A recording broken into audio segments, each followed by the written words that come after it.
Woo, we're back in live. Yeah. So have you been enjoying the stream so far? Yeah, I'm having a lot of fun. I mean, I remember having a lot of fun last year. Just a lot of shenanigans are involved with the live stream. Mm-hmm. So, this year there's definitely a lot of stuff that we're planning and having fun with. Well, I guess more structure, generic. Mm-hmm. Yeah, yeah, it's cool. So I don't have to squint. Um, One thing I'm glad we X'd out is the watch-alongs, because I don't know why I thought those would be easier to do, but they were not easy to do. No, So we I X'd out remember all that. those, and I remember that being a pain.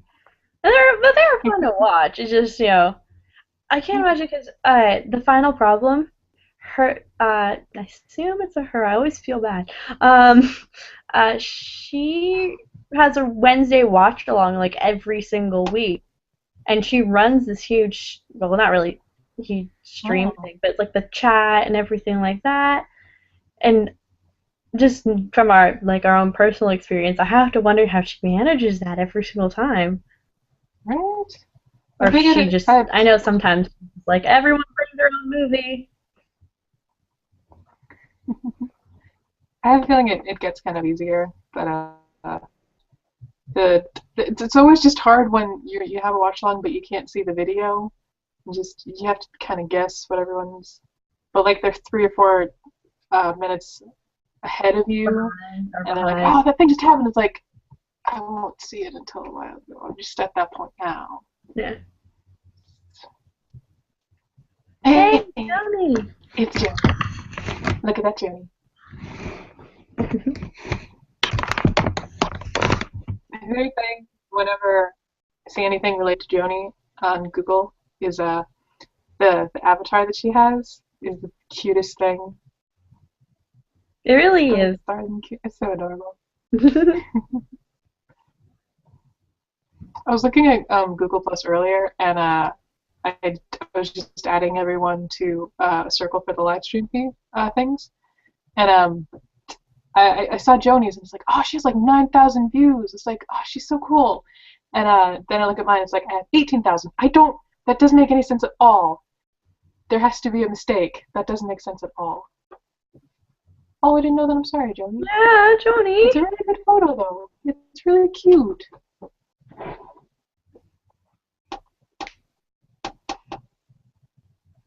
At least you have super cute photos to remember. Yeah. Here's like those of that either I don't see anymore or I haven't seen just in a very very long time. So they're just like nostalgic. I have one in my fridge of my friend Larla, and it's when we lived in Texas together. And oh, you can't. There we go. It's my favorite photo. It was 2007. That was a while back. Yeah. I was That having was that seven moment years. earlier, so I was talking about that Nancy Drew convention, and it Oh, happened in 2007. I was like, wow. we were different people back then.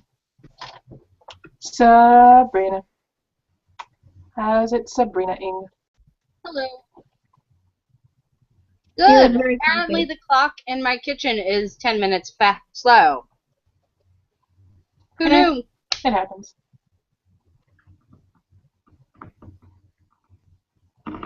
I've just learned not to trust clocks. Joni, we can see your face. You're not. Joni! Oh, you're Are you a platypus?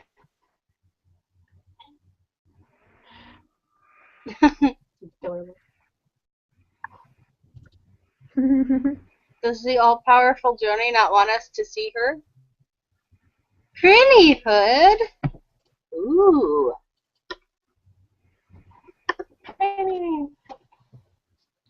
I don't remember what company that does it, but anytime they make an acquisition announcement on Twitter, they always say, "Pretty bomb dropped." Cute.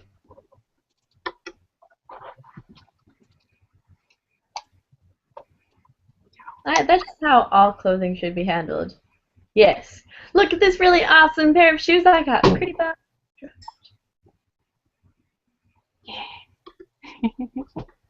Right, NIS. Or like achievement unlocked, or like anything like that.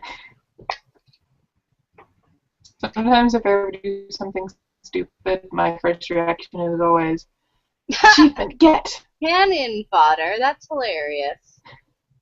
Oh, whoa! You carry bombs and you throw them at people. I need 10. But they'll explode.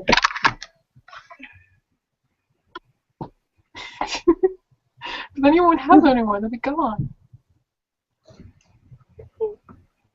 I love the very short trope of using just penguins and things, like a Mawaru penguin drum from a couple years back. They said these stupid penguins for the character. They didn't do anything. They were penguins. They were so useless, but they were the most important parts of the story. It was odd. Molly! Molly! Hi! How's everyone? I like your shirt. Unstoppable! Aww. It's even in the Jurassic Park font. I'm very proud of it. It's an extra small men's shirt. So, that doesn't mean anything, but I got a medium at first, and then I was very confused why it was a tent. But yeah, I've been looking for this shirt forever because I've seen weirder designs that are like not as cool, and then I saw the one with the Jurassic Park font, and I was like, this is mine. Because dinosaurs. Dinosaurs! Gotta love them. Speaking of dinosaurs, remember, would anyone like to talk about the robot dinosaurs from that terrible Sherlock Holmes adaptation?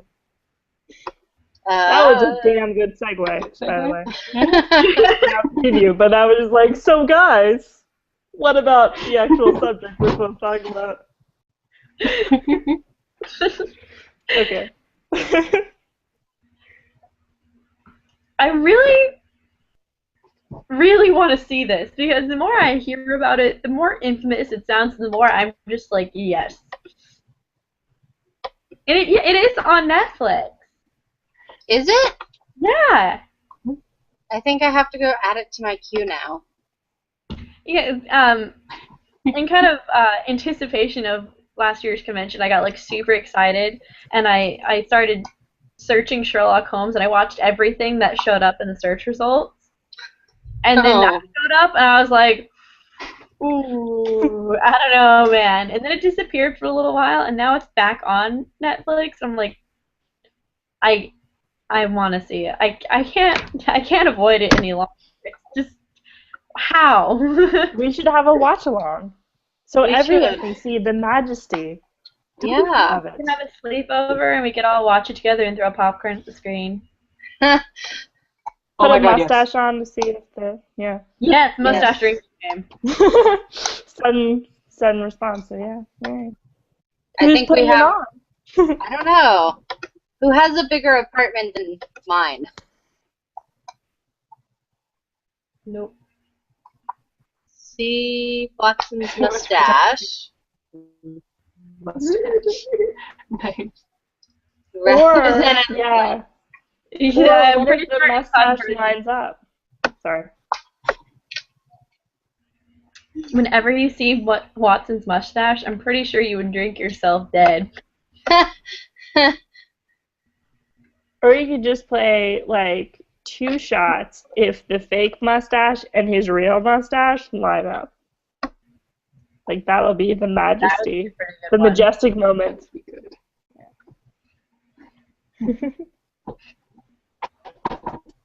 Speaking of mustaches.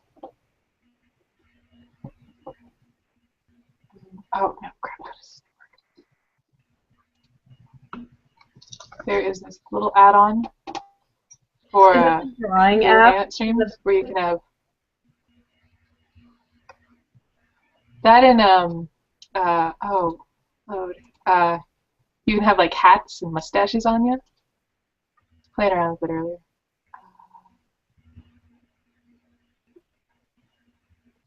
Oh gosh, where go? I have a thing up, but I don't know how to use it. There's colors. Whoa. Colors. Holy, what the fuck just happened?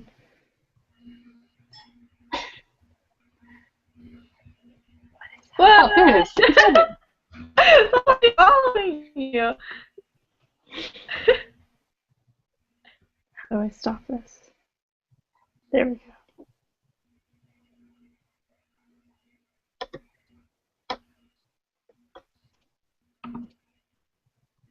There we go.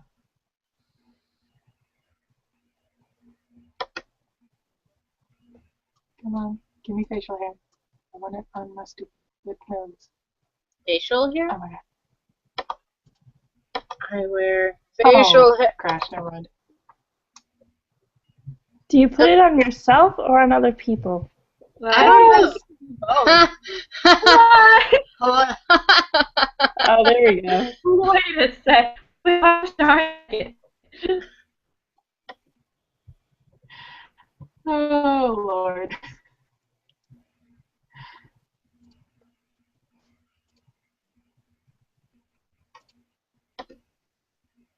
Oh my gosh. I need a mustache now. Mustache, where are you?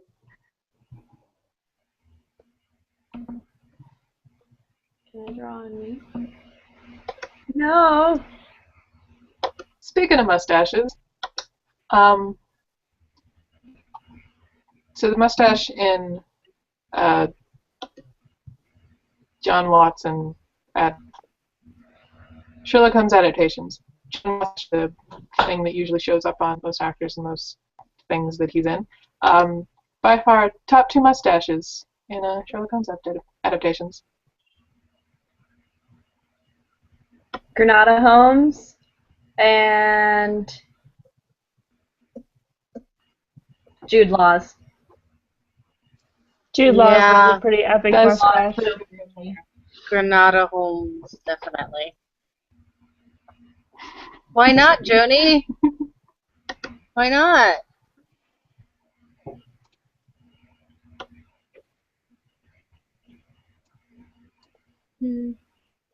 Oh, I see. Jude Law should never have facial hair. Really? I Oh, totally baby disagree with face. that. I think he looks pretty nice. Nice with the little thing in his. Aww. Well, he works baby smooth as well. Okay, well, I could get that.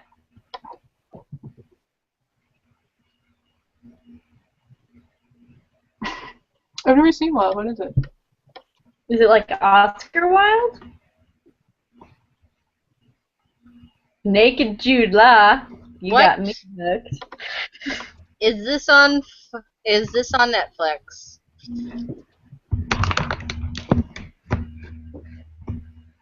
Ah, Hmm. Stephen Fry. Whoa, man. I don't know.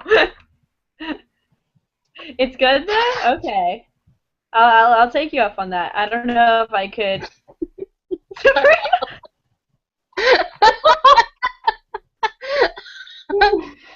What are you doing?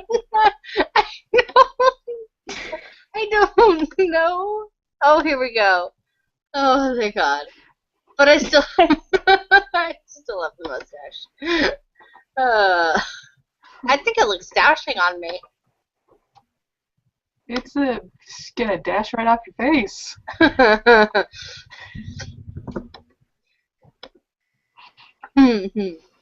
uh,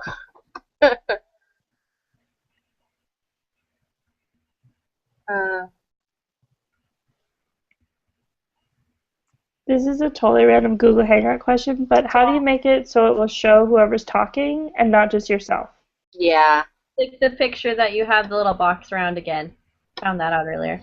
Oh, hey, there we go. Oh, thank goodness, because I was just staring at my own face, not seeing you guys, and be like, well, I'm not the one who's interesting right now, so stop it. Okay, Like, thank you. I know what my face looks like. I stare at it for hours in the mirror. Kidding. Of course, I'm gorgeous. Why wouldn't I do Joni, that? you're so smooth. Always so smooth.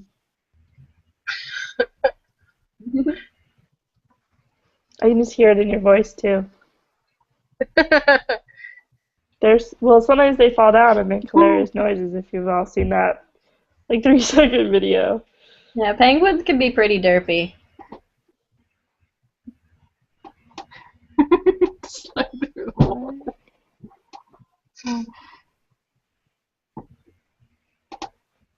I'm so confused. Watching people try to figure out Google Hangouts is my favorite thing. I know, all of a sudden, I don't even have Draw on anymore. It's like, hey, FYI, this person's not using Draw. You should tell them you should. I'm like, okay, but I'm not using it either. Please go away.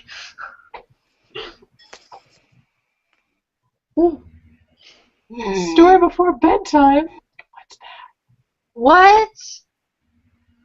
What does that mean? I don't know. But I need to know. Of course I'll accept. Yes, yes. Have people around you guys still been shooting off fireworks? Or is Yes. it just me? I heard some this morning, but not later this afternoon. Thankfully, no. Quiet. Like, did they just fall asleep and still have extra? And like, yeah, we're gonna continue. Well, it's like midnight here. I was still up, still on Tumblr, and all of a sudden this person like had this like full blown like fireworks show at like setting off midnight, and I was like, well, I guess you blew out 4th of July with a bang. Yeah.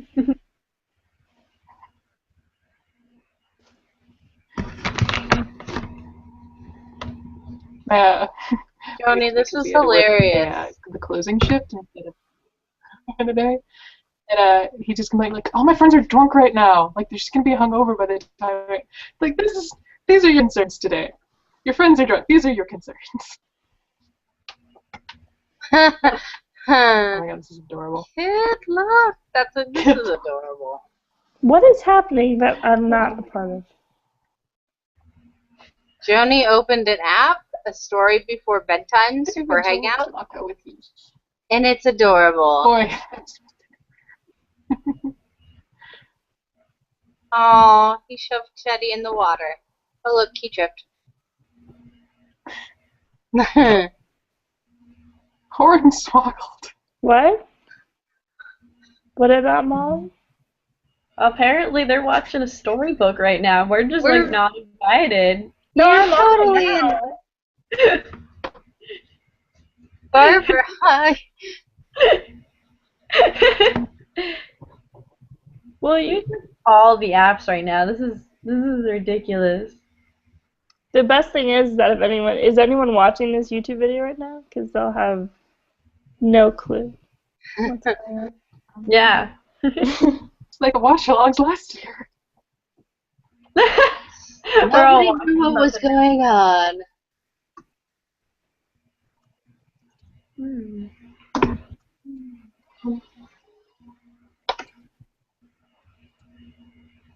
What I want to know is how do you turn off an app once you turn it on? 'Cause You just click it. Oh, if you Yeah, except for that hover over doesn't to the work for side and Draw. I click it. Oh, wait, did it work that time? Yes. Because I kept clicking it, and it was like, no, you're still going to draw something, right?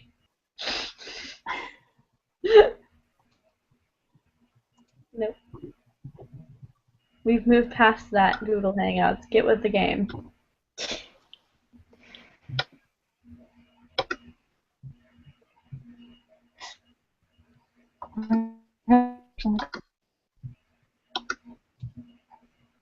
Okay. Parody Holmes. Parody Holmes. Parody Holmes. Magical Girl Detective. That Magical- was weird. That was. detectives. Wait, is that a real thing? Yeah. We watched it as a watch along, and it was like, Yeah. what? They just. I don't even know. That's gonna go perfect with Alex's cosplay this year. Yeah. Dude, Oh, magical girl Sherlock. What was it called, Rachel? First of all. Oh, the full title is called Tante Opera Milky Holmes, and it's a very odd show. It stars four magical girls who go to this academy for detective work, I think, and the main character is named Milky Holmes, and they all have these like special powers related to whatever they do. But all the four girls are named after famous detectives, and in the first episode, they're battling this evil whatever lady person, and they take all of their magic out of their like weapons and such, and they can't like do anything anymore, so they're demoted to like the bottom ranks of their school, and I think they have to live in an attic for a while. It's a weird show. I remember just being like, and where's the Sherlock Holmes? But too invested to stop watching. I could watch an episode of that just to see what was going on. Probably. Yeah. Hmm. Milky Holmes always sounded weird to me. It's milky is like a milky. Oh my Not God. cool. Milky Holmes sounds like a weird So drink that tastes nasty. Yeah, because it's not milk, but it's milky, so it's like like sort of Calpito? kind of Like maybe like How do a you yoo-hoo? like what? A yoo-hoo. It's supposed to be chocolate milk, but it's called chocolate drink. Never trust those. If wings is spelled with a Y, it's not real. Serious side eye to the yoo-hoo.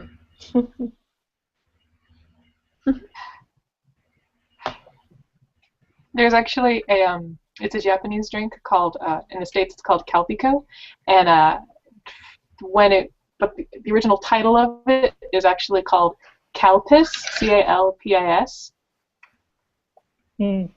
and for very obvious reasons when it was developed for the American market, because it's a foam milk drink. Wait. And Joey is also mentioning the fact that The Sherlock bone. This looks great. Sherlock Holmes reincarnated as a dog, and Watson is reincarnated as an elementary school kid.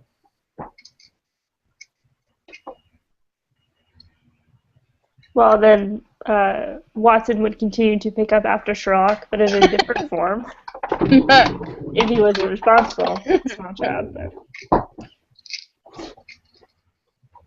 but... can someone put up a link to, like, I'll just Google it. I won't be lazy. We gotta find a good picture. I actually bought something for the raffle. Sorry, I bought something for the raffle that kind of pertains to Sherlock Bones. It's a VHS copy of where's the stupid title? Is that Wishbone? Is that Wishbone? Yes! Nope, not Wishbone. There's not Wishbone at all. No. Undercover dog. Well, if they can play, sports. So it's like Wishbone knockoff? It's a movie about a dog who talks and he solves crimes. It's a shitty state. But I bought it at Rasputin for it's just so funny. Oh look, Joni has a picture of Sherlock Bones up. Sherlock Bones? Nice. Oh, yeah. Well, at least they look very happy together. Yeah. Nice. It's pretty solid manga. It's not too bad. Now we can see ourselves within the chat within the chat. Whoa, chatception. Perception. But there's a delay upon a delay, so it's all kinds of weird.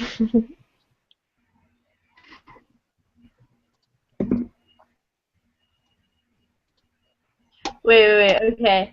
So I'm bringing back up the Detective Story app because I really need to show you guys how really hilarious it is, because I didn't tell you guys earlier who you are, like who the main character of the story is. So I would like to introduce you to who you play as the character and who you actually make fall in love with. um, whoever you please, whether it be Lestrade, Watson, or Holmes. Sorry. Sorry.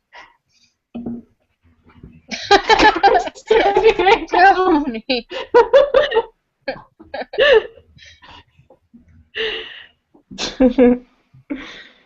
Are you Mrs. Holmes? Eh?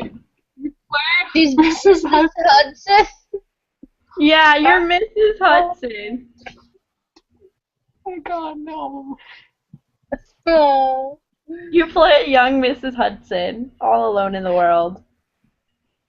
So we're gonna talk about. She still got it. Still got it. She got some moves too from Sherlock season 3. Apparently, there's some videos. Girl knows what she doing. Hey. Hey, girl. Hey. So speaking of awful game adaptations, did anyone play like any kind of similar like children's games when they were younger? Like those really crappy PC games that were kind of Sherlock Holmes themed? I have a memory of a game being You played that where like Sherlock would like. I don't remember. I remember watching a YouTube video of this. I'm pretty sure it was Sherlock Holmes, where you like play as Watson and like Sherlock just kind of like randomly appears, and like no matter where, because there's like some sort of bug in the game. So he like stalks you almost, but he like appears around like every corner. He doesn't actually walk anywhere. Yeah, the Frog Boys games. Oh, it's Watson that's doing the stalking. It's pretty awful, and I laughed way too hard at that when I first watched it. It made me really want to play the game. Because that's get more ridiculous Jenna actually app rates.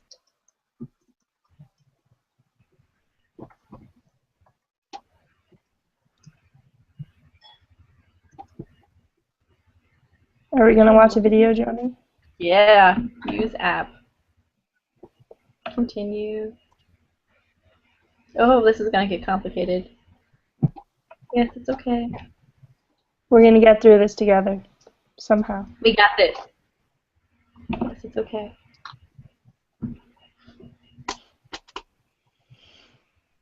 While something's setting up, the only 2 games I remember playing that were PC games was one about a time-traveling robot, and one where a fish built stuff with wood. But oh shoot! I totally know what you're talking about. I totally know what you're talking about. It's like a guppy or something like that. Yeah. And you had to get like 2x4s and you built stuff. That was weird. Alright, they've all muted for some reason. So now I'm confused. I know, I'm like feel like I'm missing something.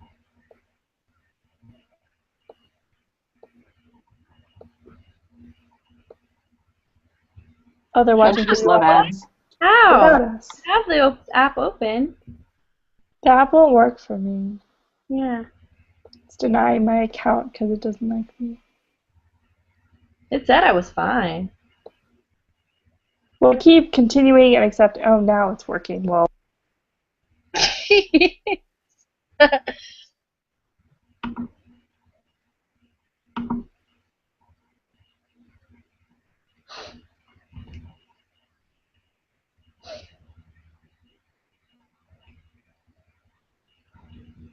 Well, I'm just gonna sit here. Yeah. So, hi. Hello. You still can't get it to work? Nah. Being weird. It didn't work when I tried to use my YouTube account, but it worked when I tried to use my Google+. That helps at all. Well, I used my Google+. I don't know why I decided. Oh.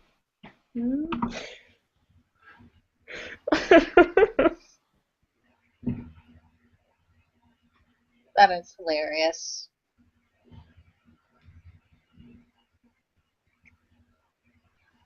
That was so...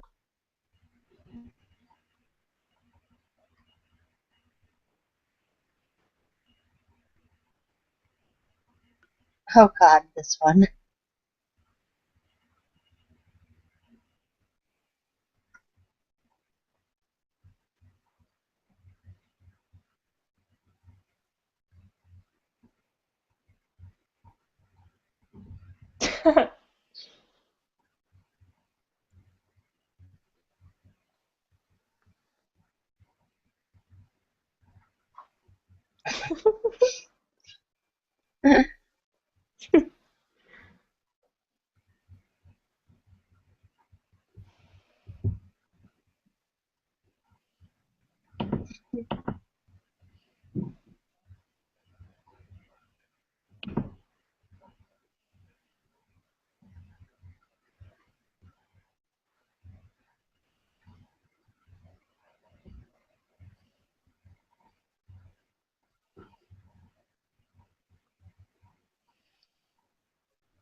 Oh, That was, do you guys want to look for another video?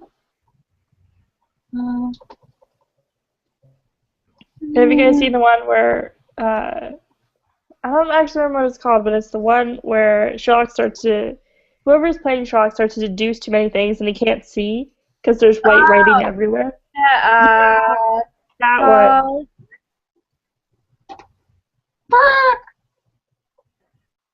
You've all frozen. No, sorry. I don't mean to freeze. Can you hear me? I can hear you. Okay. No, it's my connection, I guess. yeah, mine was fading out earlier, and it dropped, and then my internet went completely out. It was quite an ordeal. I'm sorry you had to go through that. That was very difficult. It's okay. I'm glad you came out of that okay.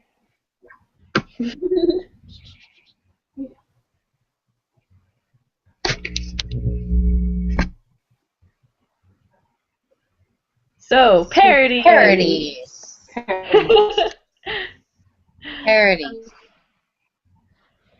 Parodies. Parodying. Parodying. Parodying. Parody. Has there ever been a Parodying. parrot talk? Parrot lock? Are we talking about bird lock now? Does that exist? I hope. I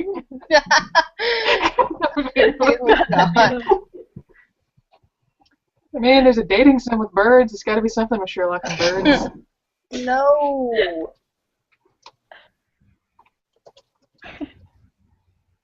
Oh, but like, Oh no. Sherlock sits on John's shoulder and just only says says wrong. wrong. That would be awesome. And then repeat everything back to people to show how dumb they are. To just be like, right. So that's the smart idea. Or like do Lestrade. by repeating a clue back or something like that, or something important someone said. Or just saying wrong and moron all the time. Wrong. Wrong. I'm pretty sure, knowing poor suffering John, he would not survive very long. That bird would be up for adoption or baked into a casserole by the end of the week. Oh yeah. Maybe though. It's just That'd be true. You just have John swatting at, Sherlock with like a broom and just like, duck here, you because he's like up on a chandelier just yelling wrong at the top of his lungs. Yeah. And John's pretty short. John is pretty short, yeah. Just be a few feet. Just like, they're out of his reach. No, don't make it happen. No, that'll be a fanfic challenge. That's gonna be a thing now. We created it. You saw it here, folks. Parrot lock. It might even be a pirate AU parrot lock and just get so confusing. I like how the darkness is slowly seeped into frame. I'm really white. You'll just see my face and my arms at some point.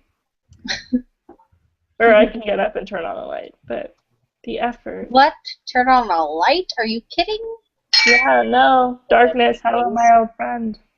Hello, darkness, my old friend. Yeah, exactly. Makes me think of like Arrested Development. I should be having a. Oh yeah. Do that. I sing that song and I think of the Harry Potter parody of that song, and it's hilarious. I feel like there are so many really, really great Harry Potter parodies out there, and I don't see nearly enough Sherlock parodies. Yeah. The one that was, they took that one random song that sounded like a teen comedy from the Harry Potter soundtrack, and then they made the entire, like they made a whole new trailer that made it look like a teen comedy movie. Yeah. Like that is gold. Why do I not see enough of that in Sherlock?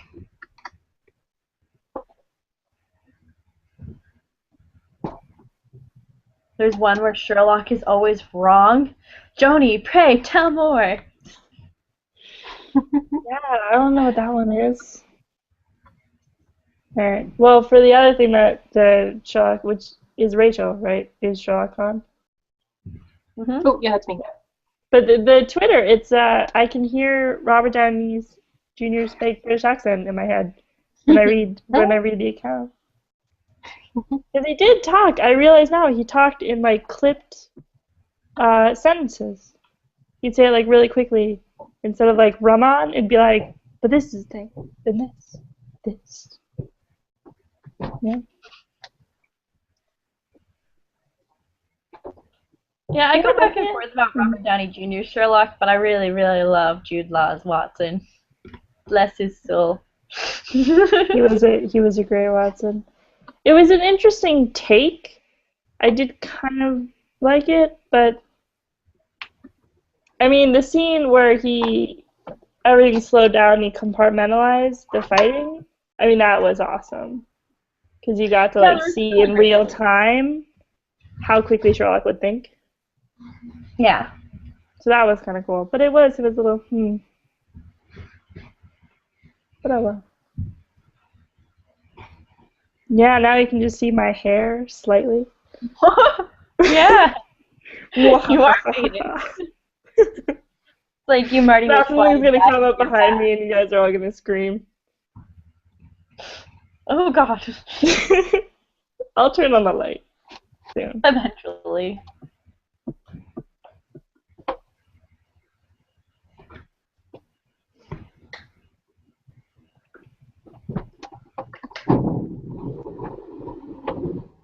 I'm trying to think of any other really ridiculous Sherlock Holmeses out there.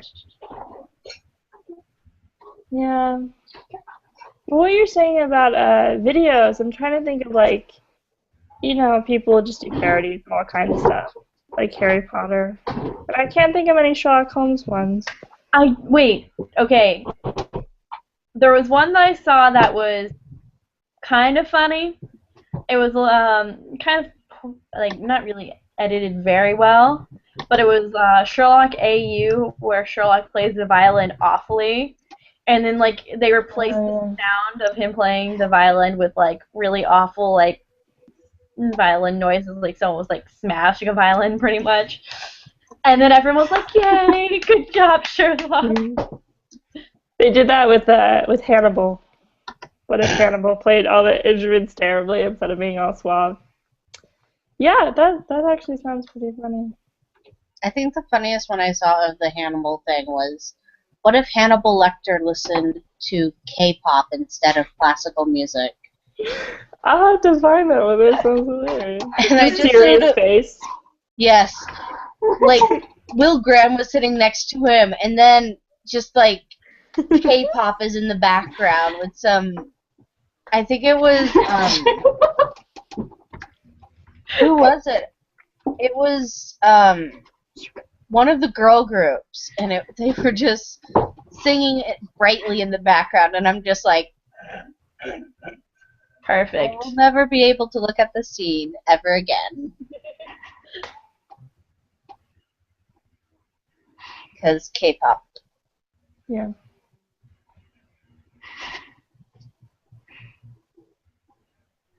Oh, there's a rat in the picture now. Oh, it's a rat. Yeah, on Rachel. Like to speak to them? I'm Don't use the guessing microphone. your rat's Who's favorite probably- Sherlock Holmes is the one Sorry, where what? they're the nice detectives.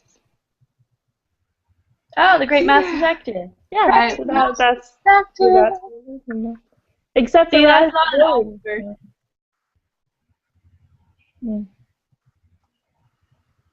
Sorry, did someone Had a say that one in coworker Oscar? and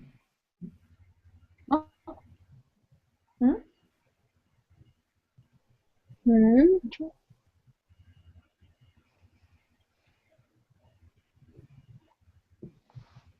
Well, now that we're all waiting for the other person to talk, Great Mass Detective's great. It is. It was actually really good. Yeah. Oh my god. Oh, this one! I love this one. Just the link is the original Shark parody Oklahoma. Did you guys see that whole series? No, I didn't. It's really funny. I think they have like 3 videos, and they're just so making fun of this. Actually, this would be one of the best parodies because they do it very seriously, but then they're like, "Let's jump and kiss," then they do it. It's like, what? Oh, is that like the is it Norwegian? Yeah, it's Yeah, them. Norwegian Home. No, it's good. I've heard that that's pretty good.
That one was really good. His scarf is so short. Oh my god, don't do that.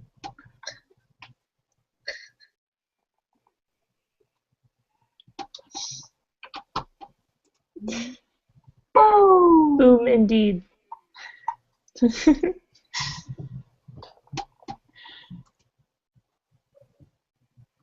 Okay, yeah. You should, just for anyone who's not seen the other ones in Norwegian Sherlock, you have to see all of them because they're all very good.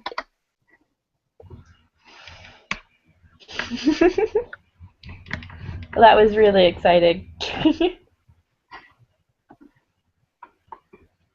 Ooh, and it also leaves us off at a good point because it's 8:55 and 9 o'clock we're gonna have Molly start her reading of the piece of canon that she'd like to start on.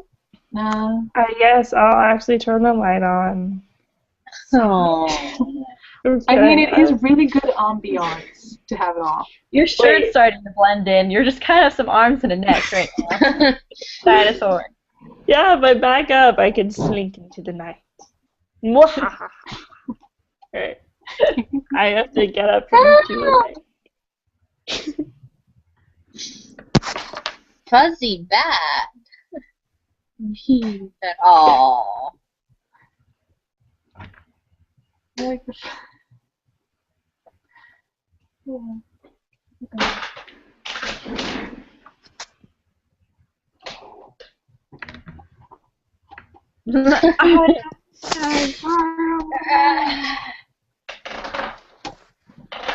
Here's my giant Sherlock collection. Look at that shit. That is a nice book. Yeah. I like that book. It's and it's even small piece did type. you decide on? Oh, sorry, what? Oh, what piece did you decide on?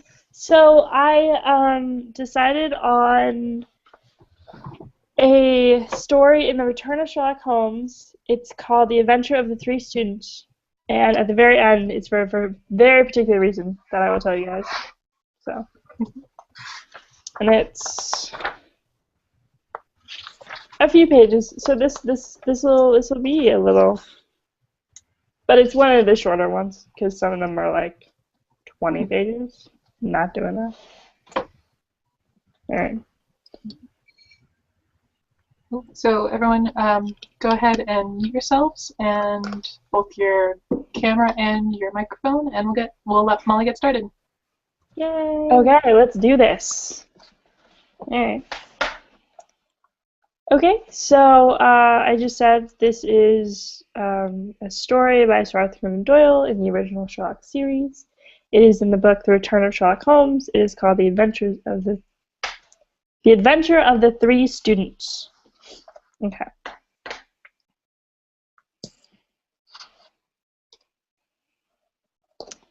It was in the year 95 that a combination of events into which I need not enter caused Mr. Sherlock Holmes and myself to spend some weeks in one of our great university towns, and it was during this time that the small but intrusive adventure which I am about to relate befell us. It will be obvious that any details which would help the reader exactly to identify the college or the criminal would be injurious and offensive.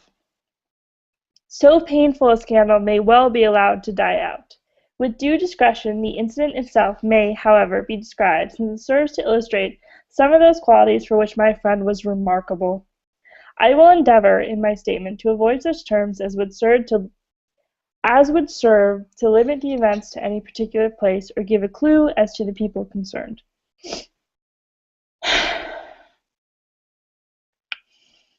We were residing at the time in furnished lodgings close to a library where Sherlock Holmes was pursuing some laborious researches in early English charters, researches which led to results so striking that they may be the subject of one of my future narratives.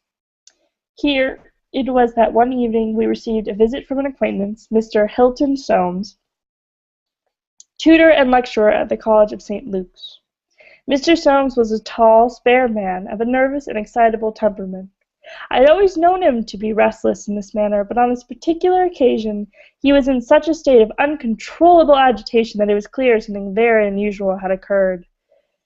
I trust, Mr. Holmes, you can spare me a few hours of your valuable time. We have had a very painful incident. Sorry. We have had a very painful incident at St. Luke's, and really, but for the happy chance of your being in town, I should have been at a loss what to do. Okay. I am very busy just now, and I desire no distractions, my friend answered. I should much prefer that you called in the aid of the police. No, no, my dear sir, such a course is utterly impossible.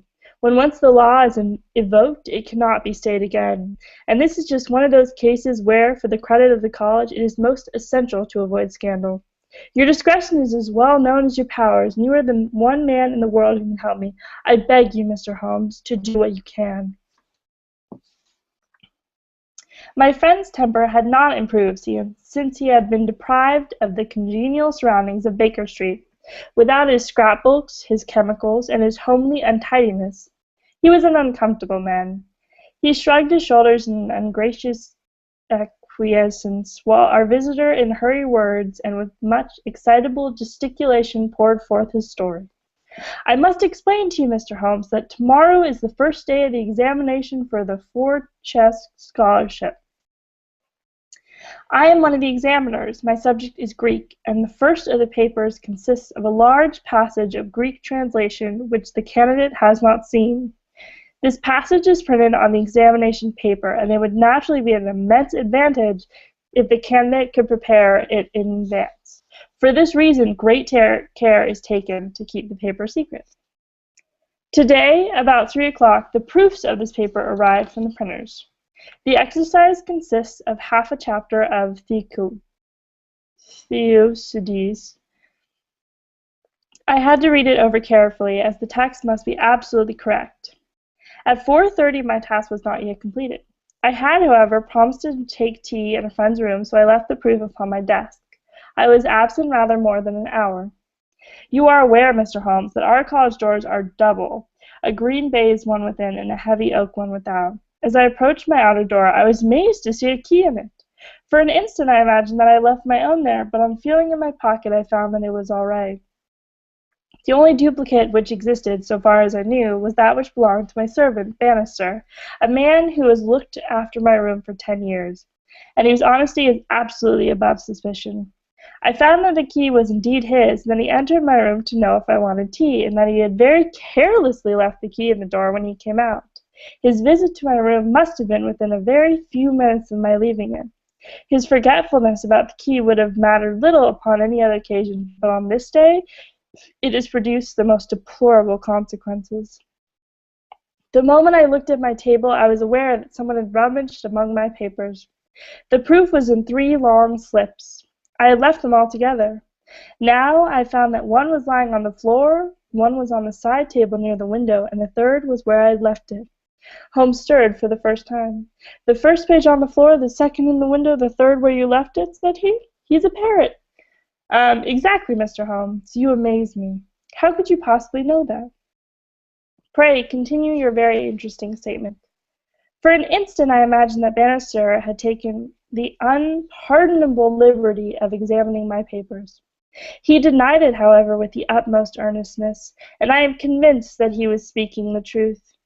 The alternative was that someone passing had observed the key in the door, had known that I was out, and entered to look at the papers. A large sum of money is at stake, for the scholarship is a very valuable one, and an unscrupulous man might be very well run the risk in order to gain an advantage over his fellows. Bannister was very much upset by the incident. He had nearly fainted when he found out that the papers had undoubtedly been tampered with. I gave him a little brandy and left him collapsed in a chair, while I made a most careful examination of the room. I soon saw that the intruder had left other traces of his presence besides the rumpled papers.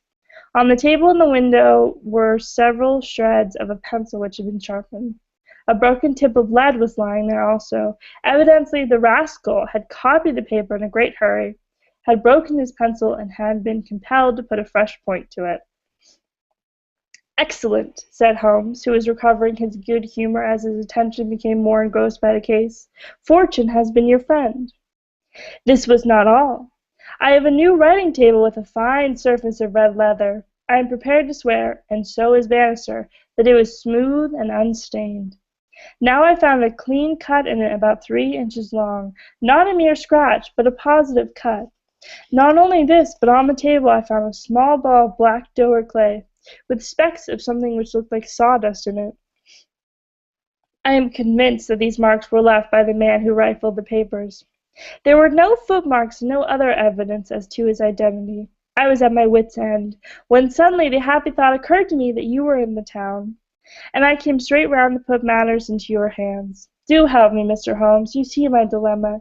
Either I must find the man, or else the examination must be postponed until fresh papers are prepared, and since this cannot be done without explanation, this will ensure a hideous scandal which will throw a cloud not only on the college, but on the university. Above all things, I desire to settle the matter quietly and discreetly. I shall be happy to look into it, and to give you such advice as I can, said Holmes, rising and putting on his overcoat. The case is not entirely devoid of interest. Had anyone visited you in your room after the papers came to you? Yes, young Dollet Ross, an Indian student who lives on the same stair, came in to ask me some particulars about the examination.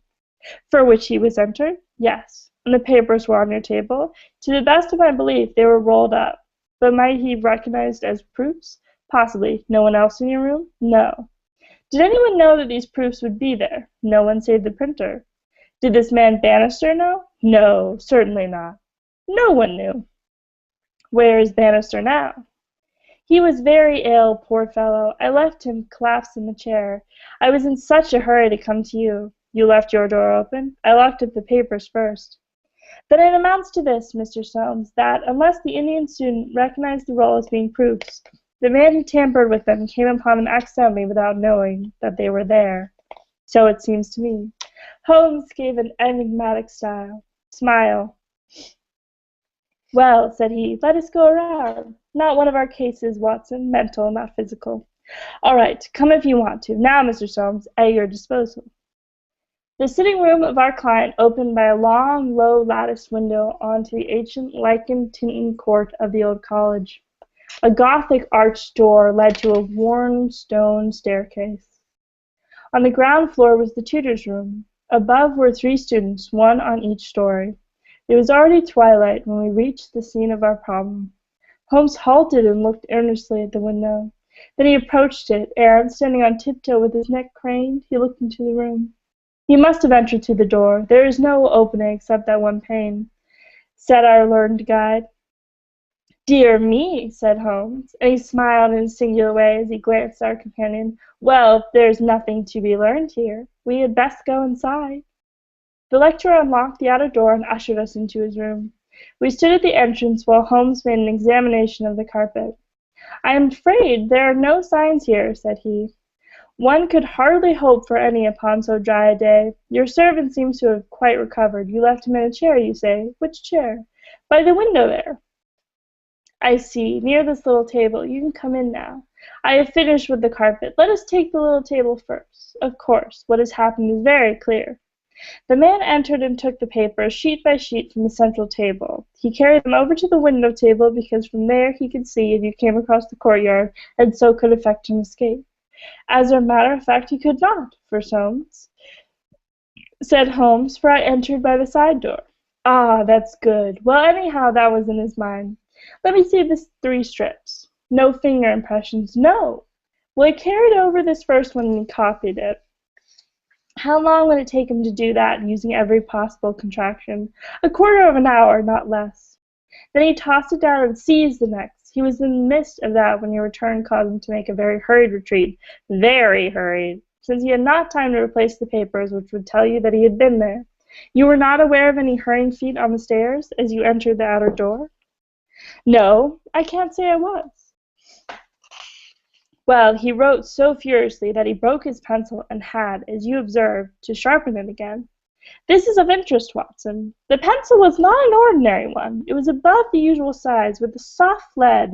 The outer color was dark blue. The maker's name was printed in silver lettering, and the piece remaining is only about 1.5 inches long. Look for such a pencil, Mr. Holmes, and you have your man. When I add that he possesses a large and very blunt knife, you have an additional aid. Mr. Soames was somewhat overwhelmed by this flood of information. I can follow the other points, but really, in this matter of the length, Holmes held out a small chip with the letter NN and a space of clear wood after them. You see? No, I fear that even now, Watson, I have always done you an injustice. There are others. What could this NN be? It is at the end of the word. You are aware that Joanne Faber is the most common maker's name. Is it not clear that there is such just as much of the pencil left as usually follows the Joanne? He held the small table sideways to the electric light. I was hoping that if the paper on which he wrote was thin, some trace of it might come through this polished surface. No, I see nothing. I don't think there is anything more to be learned here. Now for the centered table. This small pellet is, I presume, the black doughy mass you spoke of. Roughly pyramidal in shape and hollowed out, I perceive. As you say, there appear to be grains of sawdust in it. Dear me, this is very interesting. And the cut, a positive tear, I see. It began with a thin scratch and ended in a jagged hole. I am much indebted to you for directing my attention to this case, Mr. Soames. Where does the door lead to? To my bedroom. Have you been in it since your adventure? No, I came straight away for you. I should like to have a glance around. What a charming, old-fashioned room. Perhaps you will kindly wait a minute until I have examined the floor. No, I see nothing. What about this curtain? This hang your clothes behind it. If anyone were forced to conceal themselves in this room, he must do it there, since the bed is too low and the wardrobe too shallow. No one there, I suppose? As Holmes drew the curtain, I was aware, from some little rigidity and alertness of his attitude, that he was prepared for an emergency. As a matter of fact, the drawn curtain disclosed nothing but 3 or 4 suits of clothes hanging from a line of pegs. Holmes turned away and stood suddenly to the floor. "Hello? What's this?" said he. It was a small period of black putty-like stuff, exactly like the one upon the table of the study. Holmes held it out on his open palm in the glare of the electric light. "Your visitor seems to have left traces in your bedroom as well as in your sitting room, Mr. Holmes. What could he have wanted there?" "I think it is clear enough. You came back by an unexpected way, so he had no warning until you were at the door. What could he do? He caught up everything which would betray him, and he rushed into your bedroom to conceal himself." "Good gracious, Mr. Holmes! Do you mean to tell me that all the time I was talking to Bannister in this room we had the man prisoner if we had only known it?" "So I read it." "Surely there is another alternative, Mr. Holmes. I don't know whether you observed my bedroom window. Lattice pane, lead framework, 3 separate windows, one swinging on a hinge and large enough to admit a man." "Exactly. And it looks out to an angle of the courtyard as to be partly invisible. The man might have effected his entrance there, left traces as he passed through the bedroom, and finally, finding the door open, have escaped that way." Holmes shook his head impatiently. "Let us be practical," said he. "I understand you to say that there are 3 students who use the stair, and are in the habit of passing a door?" "Yes, there are." "And they are all in for this examination?" "Yes." "Have you any reason to suspect any one of them more than the others?" Soames hesitated. "It is a very delicate question," said he. "One hardly likes to throw suspicion where there are no proofs. Let us hear the suspicion. I will look after the proofs." "I will tell you then in a few words the character of the 3 men who inhabit these rooms. The lower of the 3 is Gilchrist, a fine scholar and athlete, plays in the rugby team and the cricket team for college, and got his blue for the hurdles and the long jump. He is a fine, manly fellow. His father was the notorious Sir Gabas Gilchrist, who ruined himself on the turf. My scholar has been left very poor, but he is hard-working and industrious. He will do well. The second floor is inhabited by Dolet Ras, the Indian. He is a quiet, inscrutable fellow, as most of those Indians are. He is well up in his work, although his Greek is his weak subject. He is steady and methodical. The top floor belongs to Miles McLaren. He is a brilliant fellow when he chooses to work, one of the brightest intellects of this university, but he is wayward, dissipated, and unprincipled. He was nearly expelled over a card scandal in his first year. He has been idling all this term, and he must look forward with dread to the examination.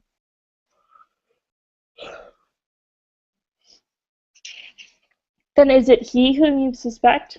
I dare not go so far as that, but of the three he is perhaps the least unlikely. Exactly. Now, Mr. Soames, let us have a look at your servant Bannister. He was a little white-faced, clean-shaven, grizzly-haired fellow of 50. He was still suffering from the sudden disturbance of the quiet routine of his life. His plump face was twitching with his nervousness, and his fingers could not keep still. "We are investigating this unhappy business, Bannister," said his master. "Yes, sir." "I understand," said Holmes, "that you left your key in the door?" "Yes, sir."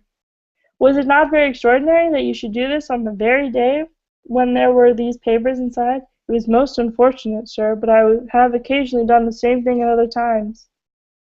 "When did you enter the room?" "It was about 4:30. That is Mr. Soames' tea time." "How long did you stay?" "When I saw that he was absent, I withdrew at once." "Did you look at these papers on the table?" "No, sir, certainly not."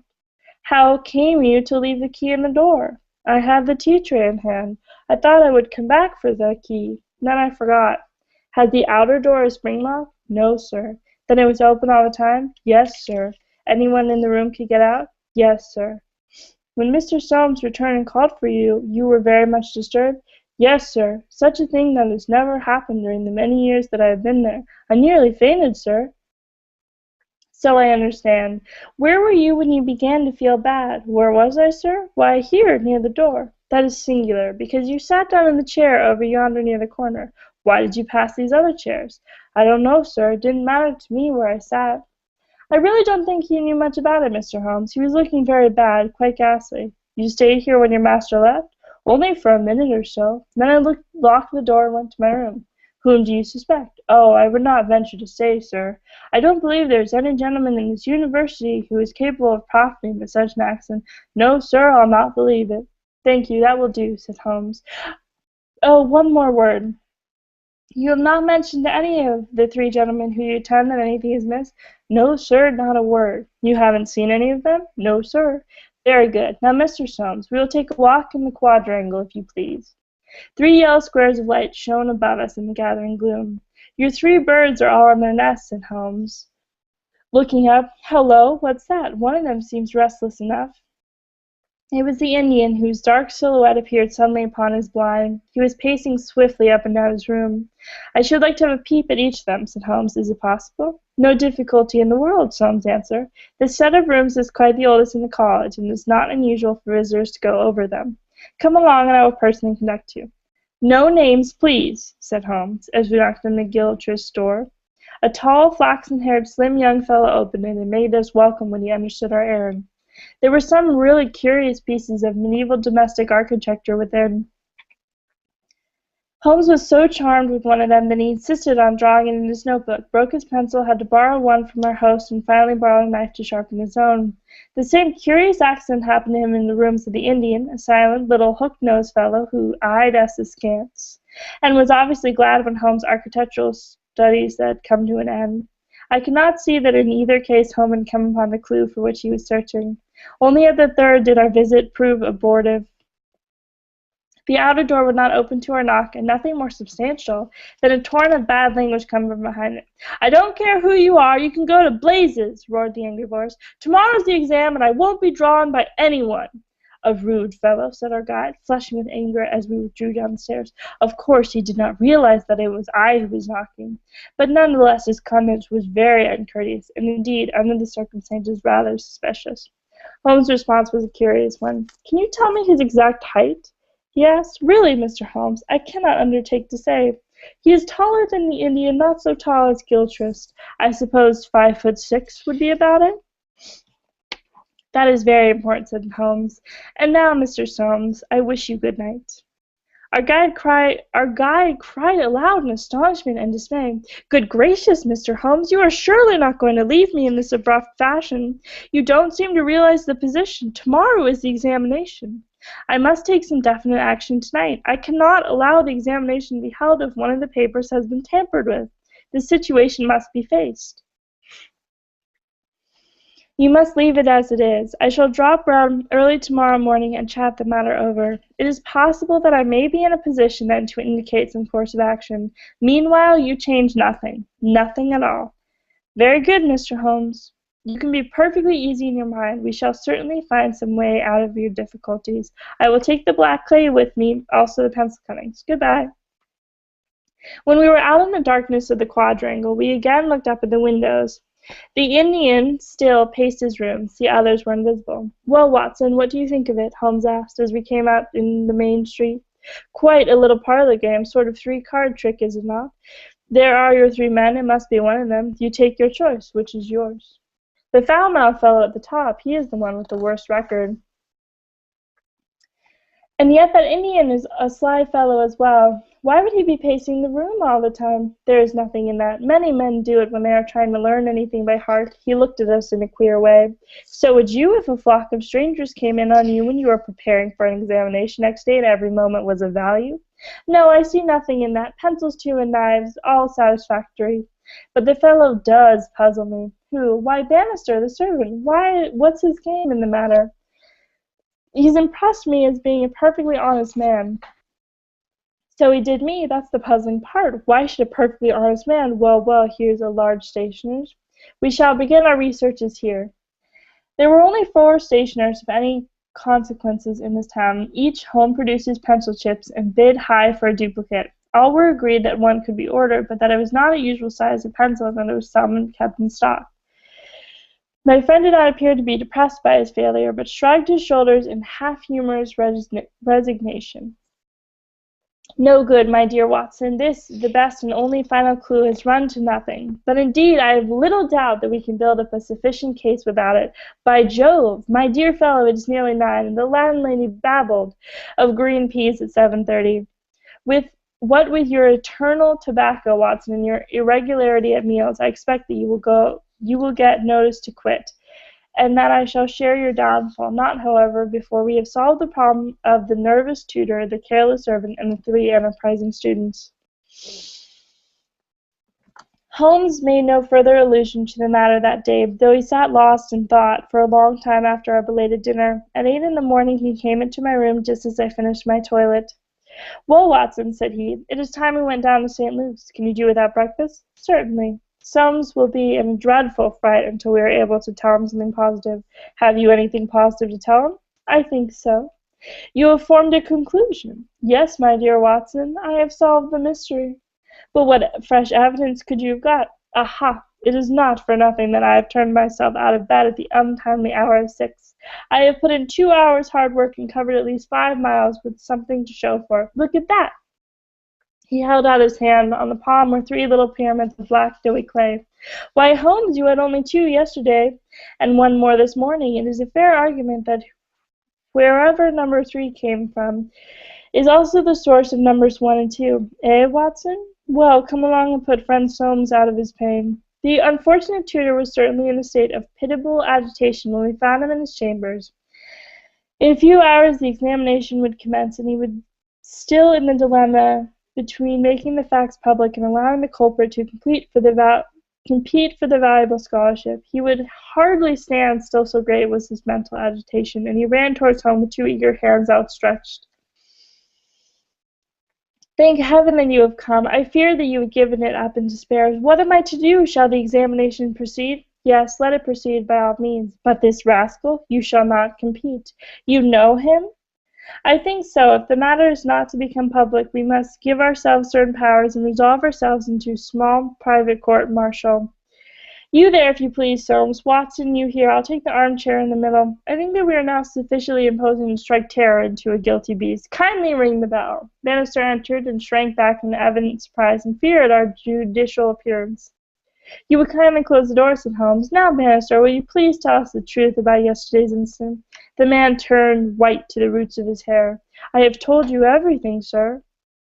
Nothing to add? Nothing at all, sir. Well, then I must make some suggestions to you. When you sat down on the chair yesterday, did you do so in order to conceal some object which would have shown who had been in the room?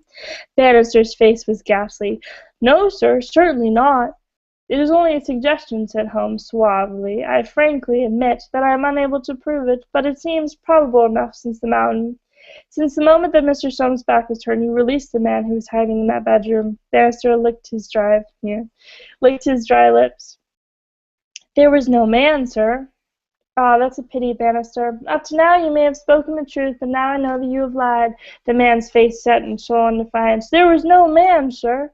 Come, Bannister." "No, sir, there was no one." "In that case you can give no further information. Would you please remain in the room? Stand over there near the bedroom door.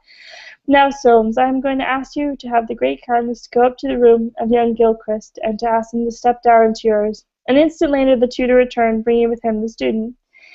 He was a fine figure of a man, tall, lithe, and agile, with a springy step and a pleasant, open face. His troubled blue eyes glanced at each of us, and finally rested with an expression of blank dismay upon Bannister in the farther corner. "Just close the door," said Holmes. "Now, Mr. Gilchrist, we are all quite alone here, and no one need ever know one word of what passes between us. We can be perfectly frank with each other. We want to know, Mr. Gilchrist, how you, an honorable man, ever came to commit such an action as that of yesterday." The unfortunate young man staggered back and cast a look of horror and reproach at Bannister. No, Mr. Gilchrist, sir, I never said a word, never one word," cried the servant. "No, but you have now," said Holmes. "Now, sir, you must see that after Bannister's words your position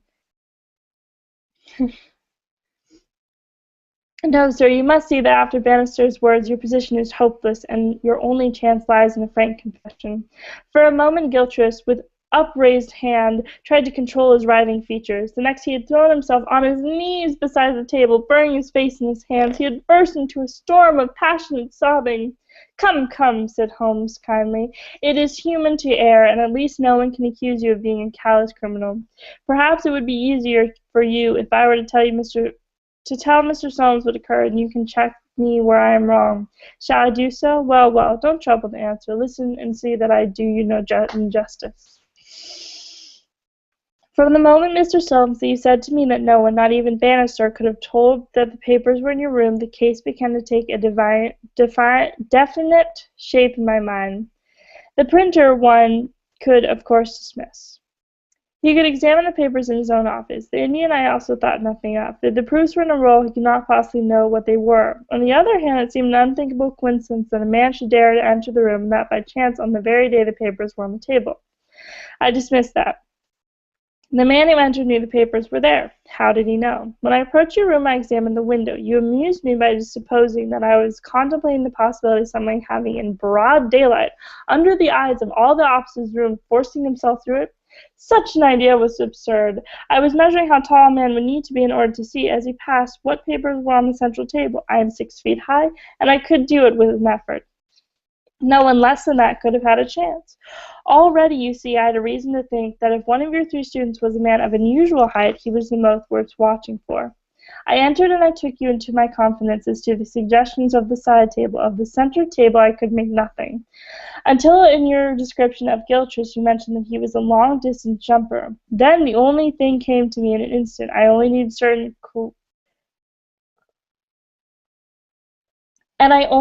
certain corroborative proofs, which I speedily obtained.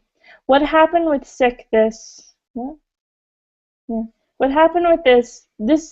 this young fellow had employed his afternoon at the athletic grounds, where he had been practicing the jump. He returned carrying his jumping shoes, which are provided, as you are aware, with several sharp spikes. As he passed your window, he saw, by means of his great height, those proofs upon your table, and conjectured what they were. No harm would have been done had it not been that, as he passed your door, he perceived the key which had been left by the carelessness of your servant.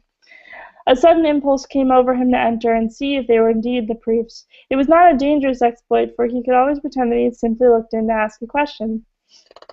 Well, when he saw they were indeed the proofs, it was then he yielded to temptation. He put his shoes on the side table. What was it you put on the chair near the window?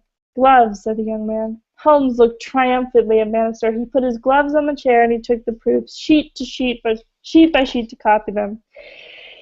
He thought the tutor must return by the main gate, and that he would see him. As we know, he came back by the side gate. Suddenly he heard him at the very door. There was no possible escape. He forgot his gloves, but he caught up his shoes and darted into the bedroom. You observed this scratch on the table, slight at one side, but deepens in the direction of the bedroom door. That in itself is enough to show that the shoe had been drawn in that direction and that the culprit had taken refuge there. The earth round the spike had been left on the table, and a second morning saw the tenacious black clay is used in the jumping pit and carried away a specimen of it, together with some of the fine tan or sawdust which is strewn over it to prevent the athlete from slipping. Have I told the truth, Mr. Gilchrist? The student had drawn himself erect. Yes, sir, it is true, said he. Good heavens, have you nothing to add? Cried Soames. Yes, sir, I have, but the shock of this disgraceful exposure has bewildered me. I have a letter here, M. Soames, which I wrote to you earlier this morning in the middle of a restless night. It was before I knew that my sin had founded me out.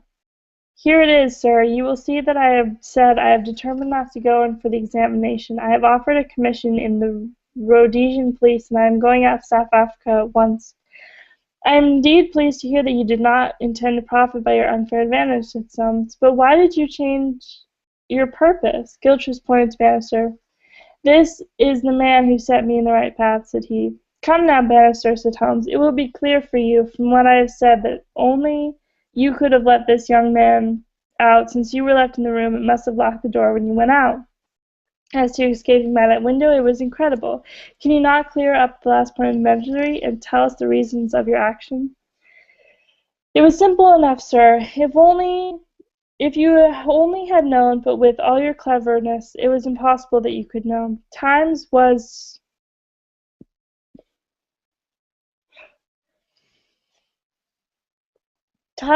sir, that I was butler to old Sir Jabez Gilchrist, the young gentleman's father. When he was ruined, I came to the college as servant, but I never forgot my old employer because he was down in the world. I watched his son all I could for the sake of the old days. Well, sir, when I came into this room yesterday when the alarm was given, the very first thing I saw was Mr. Gilchrist's tan gloves lying in that chair. I know those gloves well, and I understood their message. If Mr. Soames saw them, the game was up. I flopped down into that chair, and nothing could budge me until Mr. Soames he went for you. Then out came my poor young master, who I had dandled on my knee and confessed it all to me. Wasn't it natural, sir, that I should save him, and wasn't it natural also that I made him understand that he could not profit by such a deed? Could you blame me, sir? No, indeed, said Holmes, heartily springing to his feet. Well, Soames, I think we have cleared your little problem up, and our breakfast awaits us at home. Come, Watson. As to you, sir, I trust that a bright future awaits you in Rhodesia. For once you have fallen low. Let us see in the future how high you can rise. That's the end of the story. It's also why I like this story. Yay, I can breathe now. Is those last lines. For once you have fallen low, let us see in the future how high you can rise. I have the quote like in a document, and I'll read it sometimes of just like, that's exactly how I try to think, which I don't. I'm usually like, no, I'm a failure, and I'm just gonna, fall apart. But it's like, it's like, all right, you fell down. Let's see you be magical. Let's see you go so much higher than you ever thought you could. You can change you can't change what you did, but you can make such a brighter future after that. And I just think I really like that final message, even though it's kind of a throwaway line. True, yeah. So that is why I very much like that story, although it's a mouthful, like all of Sherlock Holmes stories. So, yeah. Is anyone coming back on the speakers, or? Never. Hi! Hello. Okay. It's always weird for a second because I'll be like, am I actually talking to anyone? Is anyone listening? I'm like, no, I'm talking to my computer. Hi, God, are you there? Yeah, exactly. Hi, Anna. No, but like that's like a super, like I think a super relevant thing for all the modern adaptations for Sherlock Holmes that we've been seeing. Like in all of them, it doesn't happen quite so much in the canon. Like we know he has these addictions, and we know that Watson doesn't approve, but like they're not really like there's I don't know, they're not like discussed as problematic very much. But like in BBC Sherlock, we have that sort of like implied backstory with Lestrade, where Sherlock's done a lot of drugs in the past, and he has like he definitely had hit rock bottom at some point, and now he's taking out his frustrations by solving crimes rather than taking lots of drugs. So, and then like the same with Elementary, right? He's obviously needs what do they call it? What is Lucy Liu's position? It's Joan. She's a living. Yeah. So She's not a live-in counselor, but she's a live-in. It is sober companion, right? Oh no, it's sober companion. Yeah. That's the one. And then even in the Guy Ritchie versions, Robert Downey Jr. he's all over the place. He acts like he's currently having drug abuse problems. Yeah, but like Watson always brings out the best in him, and solving crimes brings out the best in him. So, but yeah, I think that's a super super apt like theme.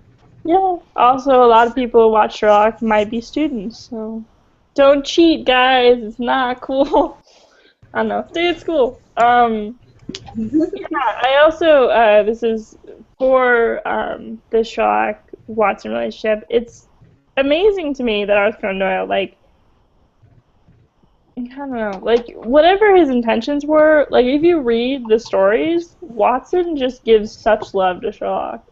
Like, it's so subtle, but just in the words he'll use, he's just, like, the amazing but flawed man. But it's still, like, let me tell you all the cool things Sherlock Holmes does. Guess what he else did? He solved this mystery, and, like, the Queen was involved. What? Sherlock Holmes? I was just like, oh my god, you little fanboy. It's adorable. Like, it's such...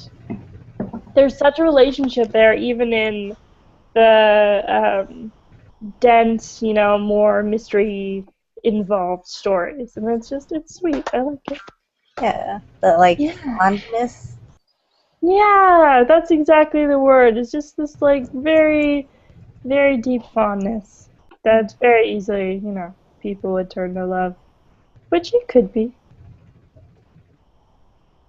But definitely, like, yeah. Very cool. Thank you for reading us another lovely tale. I like reading. Yeah. I wish I had pictures because I can go, and here's Sherlock doing this. Like I'm into little kids. Little story time. Like, are you guys fans of the original, like the Paget illustrations?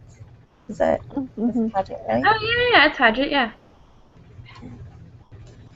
I think they're kind of nice. I know that he would occasionally butt heads with Doyle because they had two different, very, very different ideas what Sherlock looked like. And we tend to, definitely, go, think of Paget's more often than we think of Doyle's. So it'd be really interesting if like, Conan Doyle had, like, the ability to art.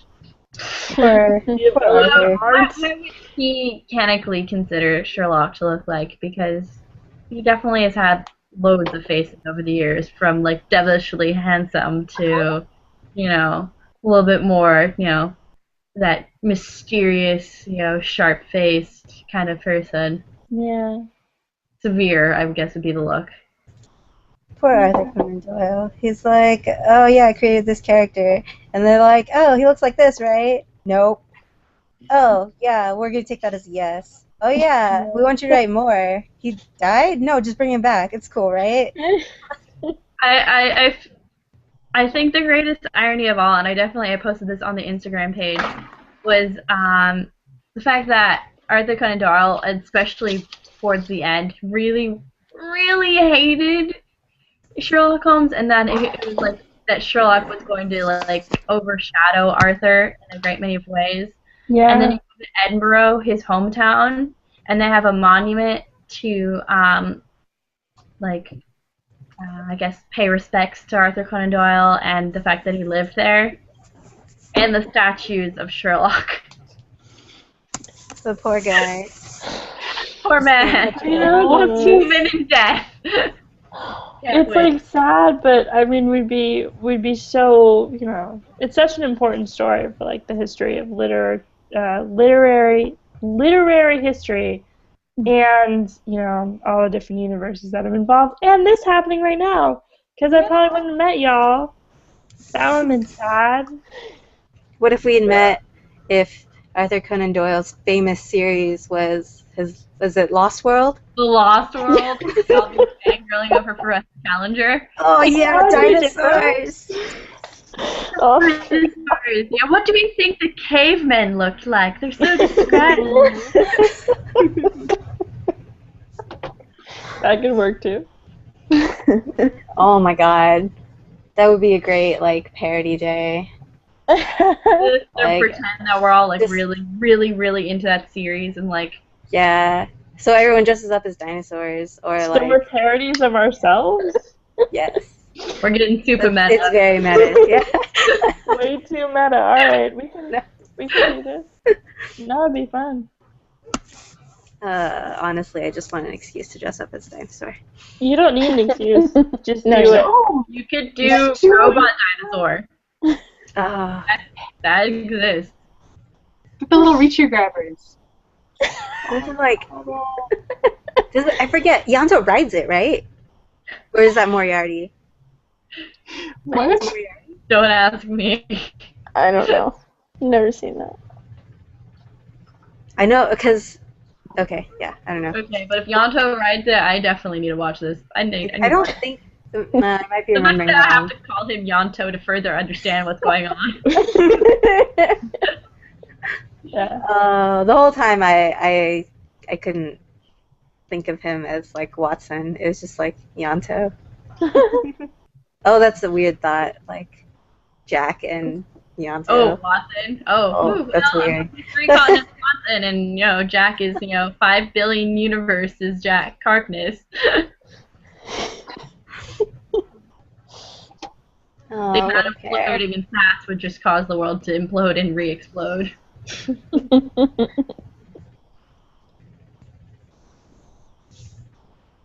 Ugh. Sorry, I keep But, like emailing things. Just get us back on. Hmm? To get us back on track, about 9:42, and we can now have Barbara read from the next piece of Reader's Theater. She's going to be reading I, Cthulhu by Neil Gaiman. And Barbara, you're free to start it up whenever you feel comfortable. Wait, what's it Awesome. called? It should be. Cthulhu. I thought it was a study in Green? is it vermilion or There's emerald? the- It's a study in emerald, isn't it? Uh-huh. Wait, what? There's The story. multiple, but I'm reading I, Cthulhu. I Okay. think. All right. I just zone one off. What was the one you recommended, Joey? Sorry. What was the one that you recommended? It was a study in green, or a study in emerald. Yeah. Yeah. It's I made a same writer, mistake. same subject. Lovecraftian Holmes. You can't go wrong. You really can't. This one's a little bit shorter, so with the time that we have allotted, it will be probably the best. Sorry about that. Didn't look at it very well. Wow. Don't worry about it. I have like a web page length story. Yeah. That's why I had Barbara just read two really like stories this. instead of both reading two. I just really like the twist at the end of A Study in Emerald, so everyone should definitely go read that after. I'd be down. I mean, like, in general. Everyone watching. You should all check it out. Okay. Well, I Are you guess ready? I will start then. Yeah, I have it all loaded and ready to go. Yay. Good luck. Try to breathe between sentences, because I stopped at one point and then it was like, I know. I just gotta... just big breath. Sorry, I'll leave you Keep alone. ready and everything. I'm here. Okay. So I will be reading I, Cthulhu by Neil Gaiman, short story. You can get it on his website, neilgaiman.com. And it's under, I guess, the tag of cool stuffs and things, which it is a pretty cool stuff and thing. So the full title is I, Cthulhu, or What's a Tentacle-Faced Thing Like Me Doing in a Sunken City Like This, latitude 47, 9 degrees south, longitude 126 degrees, 43 west. Part 1. Cthulhu, they call me. Great Cthulhu. Nobody can pronounce it right. Are you writing this down? Every word? Good. Where shall we start? Very well, then. The beginning. Write this down, Waitley. I was spawned uncounted eons ago in the dark midst of Kang 9.5. No, of course I don't know how to spell it. It as it sounds. Of a nameless nightmare, your appearance, under a gibbous moon. It wasn't the moon of this planet, of course. It was a real moon. On some nights it filled over half the sky as it rose. You could watch the crimson blood drip and trickle down its bloated face, staining it red, until its height it bathed the swamps and towers in a gory, dead, red light. Those were the days. Or rather the nights, on the whole. Our place had a sun of sorts, but it was old, even back then. I remember that on the night it finally exploded, we all slithered down to the beach to watch. But I get ahead of myself. I never knew my parents. My father was consumed by my mother as soon as he had fertilized her, and she, in her turn, was eaten by myself at birth. That is my first memory, as it happens. Squirming my way out of my mother, the gamey taste of her still in my tentacles. Don't look so shocked, Waitley. I find you humans just as revolting. Which reminds me, did they remember to feed the Shoggoth? I thought it heard it gibbering. I spent my first few thousand years in those swamps. I did not like this, of course, for I was the color of a young trout and about 4 of your feet long. I spent most of my time creeping up on things and eating them, and in my turn avoiding being crept up on and eaten. So passed my youth. And then one day, I believe it was a Tuesday, I discovered that there was more to life than food. Sex? Of course not. I would not reach that stage until my next estivation. Your piddly little planet will no longer be cold by then.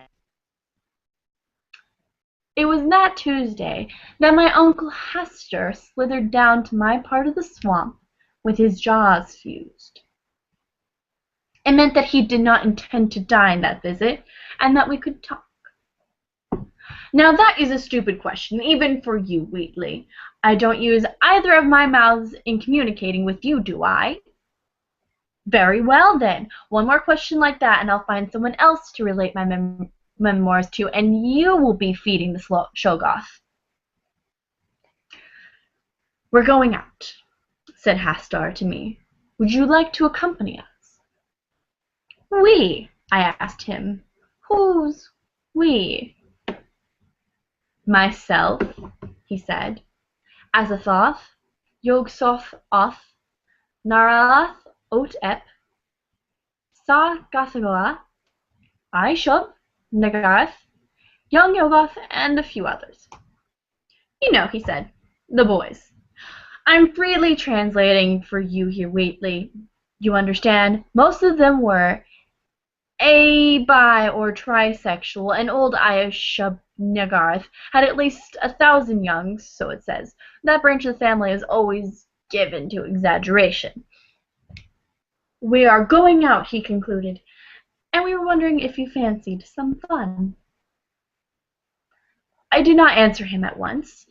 To tell the truth, I wasn't that fond of my cousins, and due to some particularly eldritch distortion of the planes, I had always had a great deal of trouble seeing them clearly.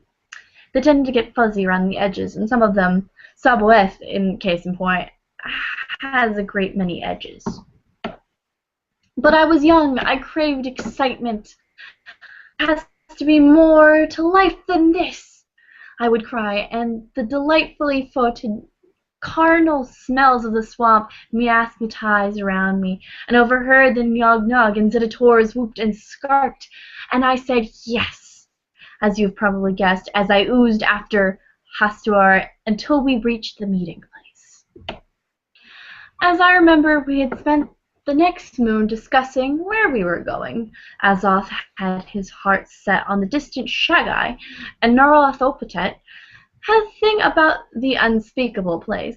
I can't for my life think of why. The last time I was there, everything was shut. It was all the same to me, Whately. Anywhere wet and somehow subtly wrong, I felt at home. But Yog-Sothoth had the last word, as he always does, and we came to this plain. You met Yog-Sothoth, have you not, my two-legged beastie? I thought as much. He opened the way for us to come here. To be honest, I didn't think much of it. I still don't. If I'd known the trouble we were going to have, I doubt I'd have bothered, but I was younger then. As I remember, our first stop was a dim Carcosa. Scared the shit out of me, that place. These days, I can look at your kind without a shudder, but all those people without a scale or pseudopod between them gave me the quivers. The King in Yellow was the first I ever got. The tattered Demalian King. You don't know him? The Necronomicon, page 704 of the complete edition. Hints at his existence. I think that idiot Prynne mentions him in De Vermis Mysterious. And then there's the Chambers, of course. Lovely fellow once I got used to him. He was the one who first gave me the idea. What the unspeakable hells is there to do in this dreary dimension, I asked him. He laughed. When I first came here, he said, a mere color out of space, I asked myself the same question.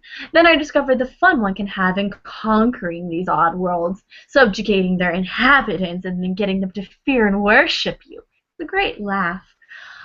Of course, the old ones don't like it. The old ones, I asked. No, he said. Old ones. It's capitalized. Funny chaps. The great starfish-headed barrels with flimmy great wings, and they fly through space with. Fly through space? Fly! I was shocked. I didn't think anyone flew these days. Why bother when one can sluggle, eh? I could see why he called them the old ones. Pardon. Old ones. What do these old ones do? I asked the king. I'll tell you about slugging later. Whately. Pointless. You lack the wihite nothing. Although perhaps bed-bitten equipment would almost do as well. Where was I? Oh, yes. What do these old ones do? I asked the king. Nothing much, he explained. They don't like anyone else doing it.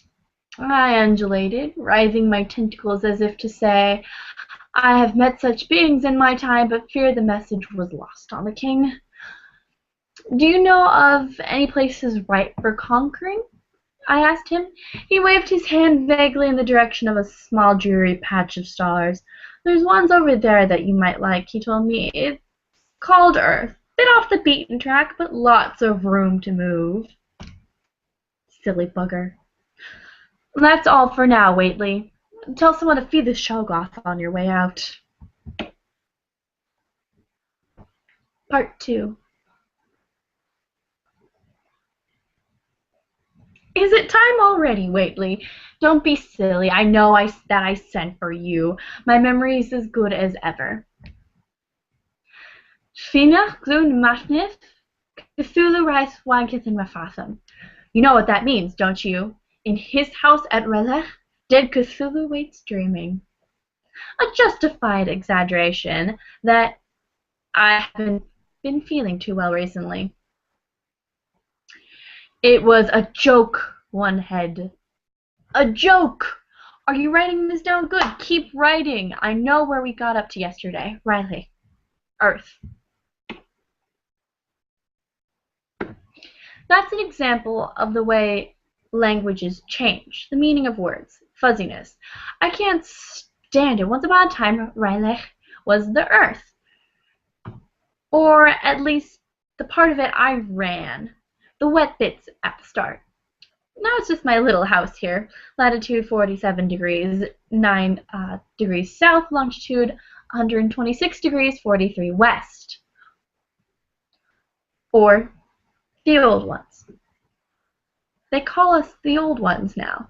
We're the great old ones. As if there was no difference between us and the Barrel Boys. Fuzziness. So I came to Earth, and in those days it was a lot wetter than it is today. A wonderful place it was, the seas as rich as soup, and I got along wonderfully with the people, Dagon, and the boys. I used the word literally this time. We all lived in those waters in those far-off times, and before you could say Cthulhu Fathe, I had them building and slaving and cooking and being cooked, of course. Which reminds me, there's something I meant to tell you, a true story. There was a ship sailing on the seas on a Pacific cruise, and on this ship there was a magician, a conjurer, whose function was to entertain the passengers, and there was a parrot on the ship. Every time the magician did a trick, the parrot would ruin it. How? He'd tell them how it was done. That's how. He put it up his sleeve, the parrot would squawk. Or, he stacked the deck. Or, it's got a false bottom. The magician didn't like that. Finally, the time came for him to do his biggest trick. He announced it. He rolled up his sleeves, waved his arms, and in that moment the ship bucked and smashed over to one side. Sunken has risen beneath them. Hordes of my servants, loathsome fishmen, swarmed over the sides and seized the passengers and crew and dragged them beneath the waves. Riley sank below the waters once more, awaiting that time when the dread Cthulhu shall rise and reign once more. Alone above the foul waters, the magician overlooked my batrachian boobies, for which they paid heavily, floated, clinging to a spar, all alone. And then, far above him, he noticed a small green shape. It came lower and finally perched on the lump of nearby driftwood. He saw it was the parrot. The parrot cocked its head to one side and squinted up at the magician. "All right," it says, "I give up. How'd you do it?" Of course it's a true story, Waitley. Wait, would Black Cthulhu, who slimed out over all the dark stars when your most eldritch nightmares were suckling at their mother's Sunamaria, who waits for the time that the stars come right forth from his tomb's place, revive the faithful and resume his rule, who waits to teach anew the high and luscious pleasures of death and revelry, would he lie to you? Sure I would. shut up, Waitley. I'm talking. I don't care that you've heard it before. We had fun in those days. Carnage and destruction, sacrifice, damnation, ichor, slime and ooze and foul and nameless games, food and fun. It was a long party, and everyone loved it except those who found themselves impaled on wooden stakes between the chunks of cheese and pineapple. Oh, there were giants on the earth in those days. They couldn't last forever. Down from the skies they came, with flimsy wings and rules and regulations and routines, and Johanna knows how many forms to be filled out in quadruplicate. Banal little bureaucrats, the lot of them. You could see it just looking at them. 5 pointed heads. Everyone you looked at had 5 points, arms, whatever, on their heads. Which I might add were always in the same place. None of them had any imagination to grow 3 arms, or just 6 arms, or 100, or 2, 5, every time. No offense meant. We didn't get on. They didn't like my party. They rapped on the walls, metaphorically. We paid no attention, and they got mean, argued, bitched, fought. Okay, we said, you want the sea, you can have the sea. Lock, stock, and starfish-headed barrel. We moved on to land. It was pretty swampy. We built a gargantuan monolith structures that dwarfed the mountains. You know what killed off the dinosaurs, Waitley? We did. In one barbecue. But those pointy-headed killjoys couldn't leave enough alone. They tried to move the planet nearer to the sun, or was it further away? I never actually asked them. Next thing I knew, we were under the sea again. You had to laugh. The city of the old ones got it in the neck. They hated the dry and the cold, as did their creatures. All of a sudden, they were in the Antarctic, dry as a bone and cold, and as lost as the lost plains of thrice accursed Lang. Here endeth my lesson today, Waitley. And would you please get someone to feed that blasted Shoggoth? Part 3.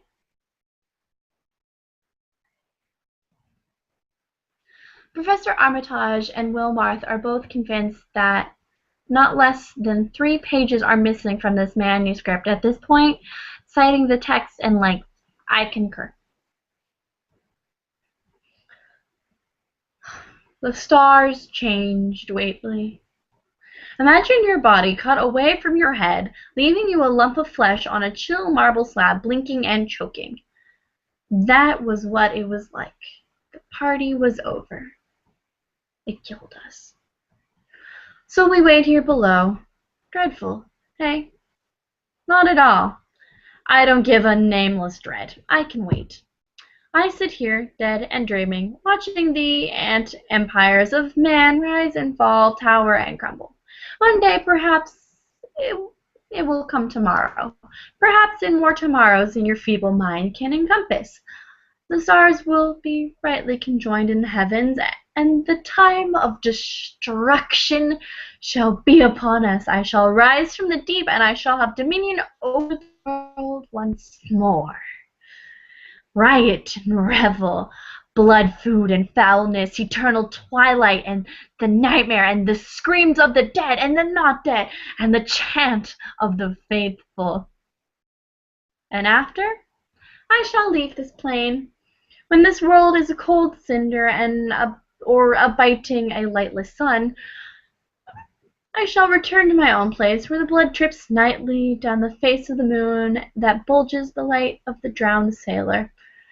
And I shall estivate.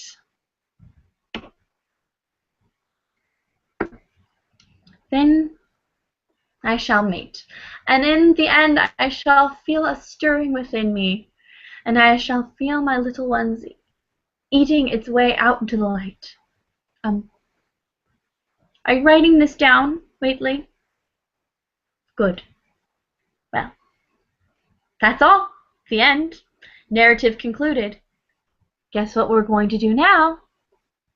That's right. We're going to feed the Shogun. The end.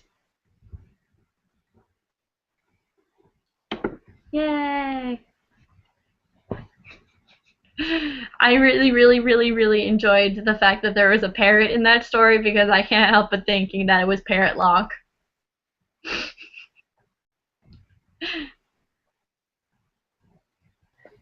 Barbara, can you just like make a career out of reading Neil The Gaiman parrot was and perfect. Cthulhu stories? Because you're really good at it. That was a lot of fun. Happy.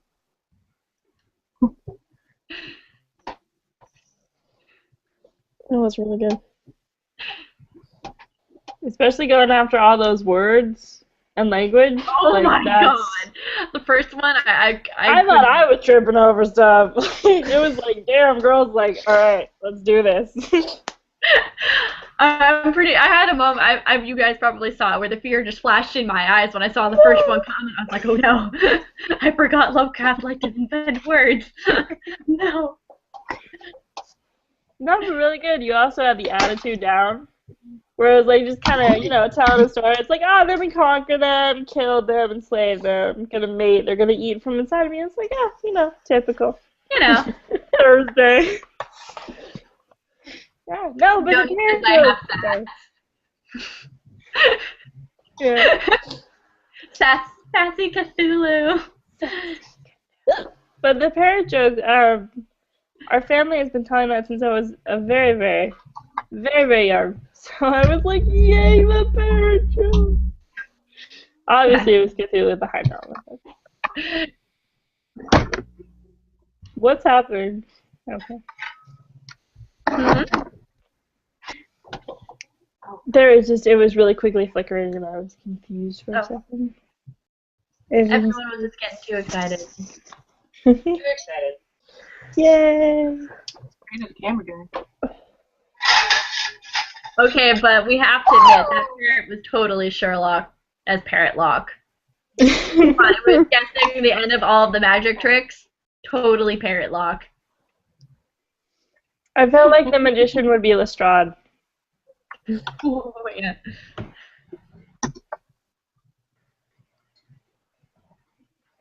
So please read Emerald, Sometimes Sleep and Think. Okay. we can have story time at the con. I'll sit down and read it to everyone as a bedtime story. Yeah. Right when you're like about to announce something, but first. But first, let me get my Cthulhu on. We can have a section in the game room where it's just a chair with a whole bunch of stuffed animals. It's Barbara's reading time. That's actually so fun to do, where you show the picture slowly. And then Sherlock said, yeah. And now Sherlock is battling Cthulhu. No? No? Improv. Oh no, like one of the things that creates the whole story Oh no. This might actually have to happen. I'll be behind the desk and push the button. I'd happily do that. You can tell us that the points don't matter when they actually do. Yeah, I can be as fabulous as Aisha Tyler.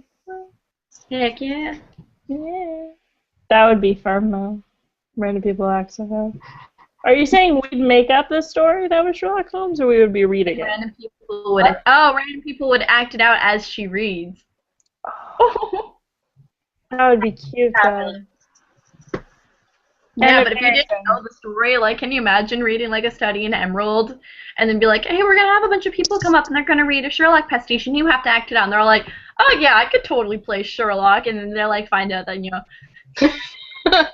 Guys, I don't know what happened. I get it. Right. Right on. So. How about them? We talked about Cthulhu eating things. Want to know what we're going to do next, guys? Segway! I'm going to show you how to do a really decent British fry-up because it's 10 o'clock at night and I'm actually kind of hungry. And then I'm going to make everybody else in the conversation watch me eat because I'm a jerk. It's like the Food Network. It is like the Food No, Network. it's okay. I'll pack my Ladies and digestion gentlemen, for thank you for coming. And this is the Food Network. Anyway, so first and foremost, British fry-ups are generally very easy to do. It's like tomato, it's maybe ham or sausage, or bacon, or maybe both bacon and sausage. It's toast, it's eggs, you know, it's simple, it's filling, it's really tasty when it's 6 o'clock in the morning. And then, of course, you know, I'm going to show you how I brew my tea. And yes, it involves timing it.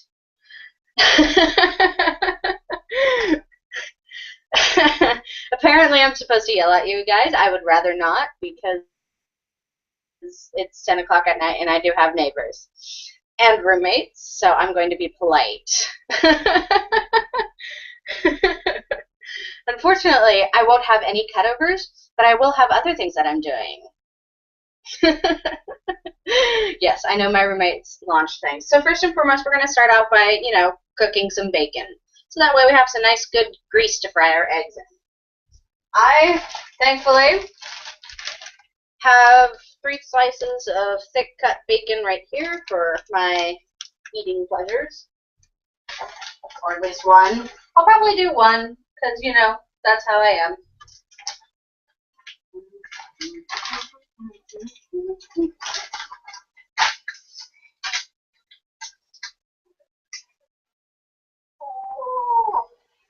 And before you ask, yes, I have in fact. Could I survive in Europe as a vegan person? I couldn't, but then again, I'm not a vegan. Yes, you can. You can. Just tossing that one in. As a person who's been there. They like vegans, just like anyone else. Okay, then I will take that. So I have 1 slice of bacon in the oven right now, and it's going to take a while to warm up because that's my oven, or stovetop, whatever. Grapes, fermented ones. Potatoes, fermented potatoes. Yes, very witty. But yeah, so basically this is a traditional British breakfast. I learned it because I had a British exchange student I was friends with in high school, and they're just like, I really just want to fry up, and I was really confused. I'm just like, fry up? And they're just like, yeah, decent fry up, you know, sausage, bacon, tomatoes, maybe some mushrooms, you know, some good toast. And I was really confused. I'm like, that sounds interesting. And so he's just like, well, then why don't you come over one time and we will do a British fry up. And so at 6 o'clock in the morning, God help me, I was an insane person. I went over to his place and his host parents were there. We did a British fry up. We did enough to feed 15 people. It was insane, and I don't know how they ate all of that. What? Potato booze? Oh, and now they're talking about booze. You guys can talk, you know. I'm not going to kill you. Ask me questions, please. I'm very alone. What's your stance on beans in a fry-up? Say that again? I know some people do that. What's your stance on beans in a fry-up?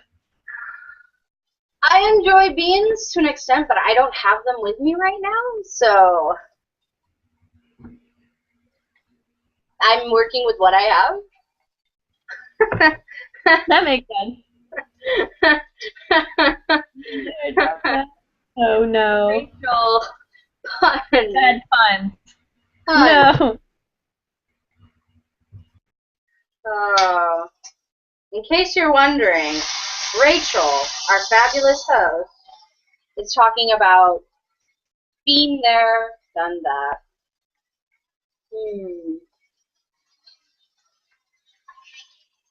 But no, so go ahead and ask me questions, you know.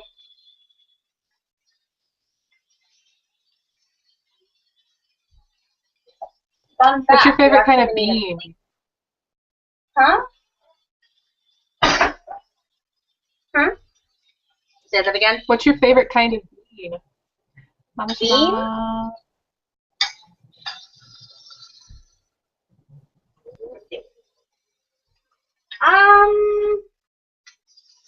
I prefer a good pinto bean myself, but you know.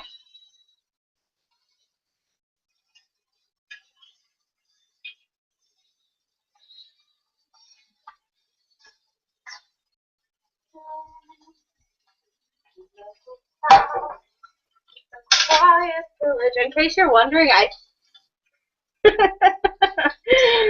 and Joni, our esteemed leader, likes garbanzo beans because they look like butts. We love you, Joni. Aww. But no, keep asking me questions. I'm literally making my dinner in front of you guys. It's really rude of me. Well, as a more general question, what are other things you really like to cook, especially with like Victorian themes? Like, is there a dish that's like, this is the one that everyone should know? I actually talked about that earlier in the day. It's a really simple recipe.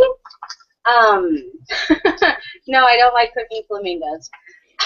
It's basically, it's called a snowball. And what it is you cut up a apple, you core it out, and then you stick a little bit of a lemon slice in there, and you put some cloves and some cinnamon. And I'm thinking about throwing in nutmeg the next time I do it. And then you put that in just a small, like, bag of rice. And then you stick it into a pot of water, boiling water, and then you stick it in the oven for however long it takes. Last time I did it, it took me about, I think, 45 minutes. And you pull it out, and you sort of mash the rice together, and it turns into this sort of like almost mochi-like thing. Oh, And that's it's cool. amazing, and it looks like a snowball, and you cut it up, and it's delicious. It's rice, it's apple, it's tastiness, and it's worth it. It takes a little bit of work, but honestly, it's really delicious. Rachel asked, what is the bag made of that you use? I just use cheesecloth, but that's me.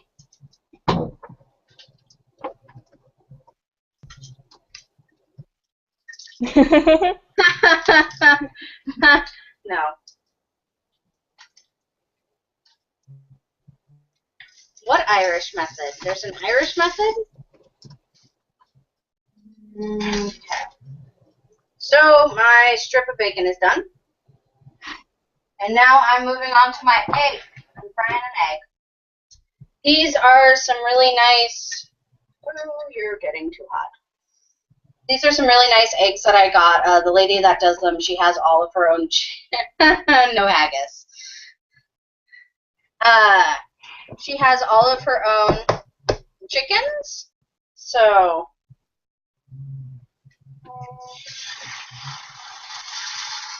they're just really delicious eggs, and they're nice and fresh.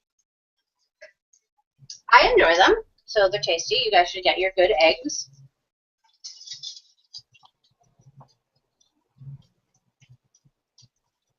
What can't you see? Do, do, do. Okay.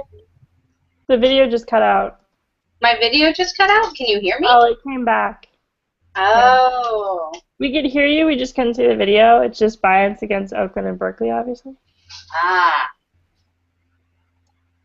Yeah, just So weird. while your egg is frying, I put in toast. I'm probably not going to do that much toast.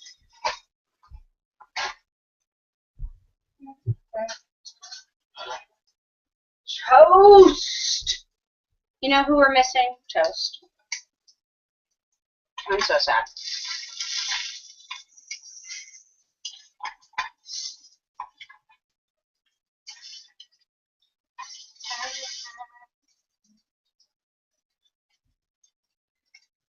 If you want. I mean, it doesn't look very pretty.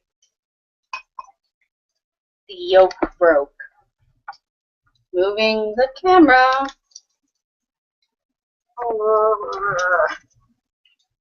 Have some frying pan. Yep, that is an egg frying. Isn't it fabulous? Ignore the messy kitchen. And ignore the fact that my power cord is going directly into the wet kitchen sink. Now, while you're starting that, some of you... What? No fires? You guys are mean. So while you're starting that, you're probably thinking, well, I'm going to be getting pretty thirsty. What am I going to drink? Tea! No flambe. No! Tea! Of course. Tea. It's an amazing thing. So I'm going to start my kettle. Because that's the way you do it. No vodka. Please, no. Actually, I think we have some. Nope, I lied. We don't have vodka. Sorry. Hey, look, my toast is done. Congrats. Hey, fun fact, Bailey's is really, really good in Earl Grey, if anyone wants to know. No. I don't have a tea problem. Nope. Look at this fabulous toast, guys. Isn't it gorgeous? It's delicious, nutritious, and it's toast.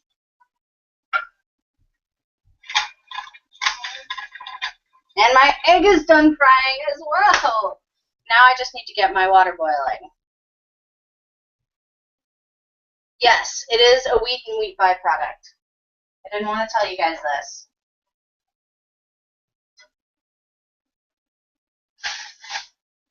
I'm sorry, guys. I have failed you. Wheat and wheat byproducts are in my home. So next up, one of the other things I like adding to my fry-up is fruit, because I'm... Everyone is drinking beverages, but they can't see you. I'm sad. Where are you? Fun fact, this is actually me trying to figure out where I left my raspberries. No, I did not leave it in the fry. Oh, almost lost a raspberry.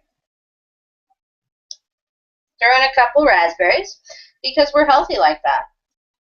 You strange, strange people. I don't want a raspberry then.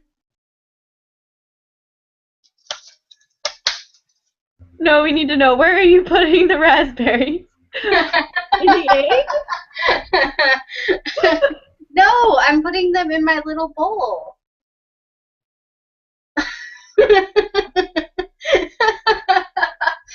No, they go in a little bowl. The bowl is for the raspberries. See, this is why I don't cook on camera.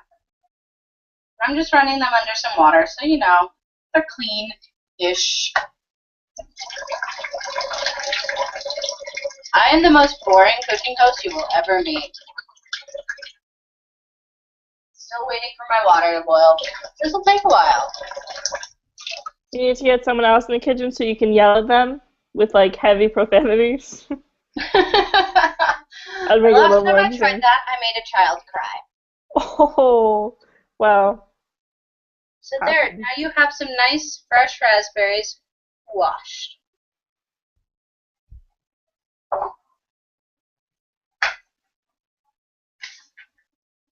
Then after that, you know what you're going to do? Clean up. I don't like cleaning up, but I have to do it. So that way my roommates don't kill me.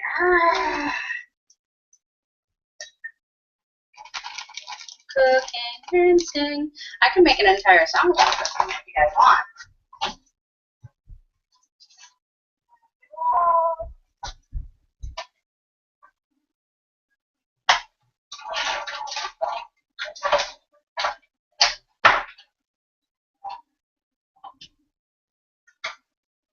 Fun fact, it actually helps if you plug in your electric kettle. So since that will take a while, you know what I'm going to do? I'm going to eat and answer your guys' questions. Okay, so here you are making a good British fry-up. What is your other, do you have any other favorite British foods? Oh, toad in the hole and shepherd's pie. Oh, I can answer the Joni question. What are bangers and why do they mash? Bangers, slang for sausage, mashed potatoes. Sausage and mashed potato. Good. You can also get a dog's eye, which is a pot pie. Ew. So in case you guys are just wondering, I just put in some delicious peach juice. It's refreshing.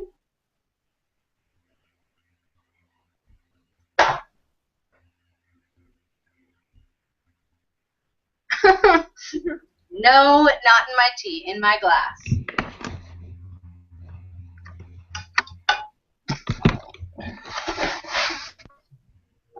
So I'm going to show you as soon as I put away my eggs. This is a really tiny kitchen, in case you are wondering.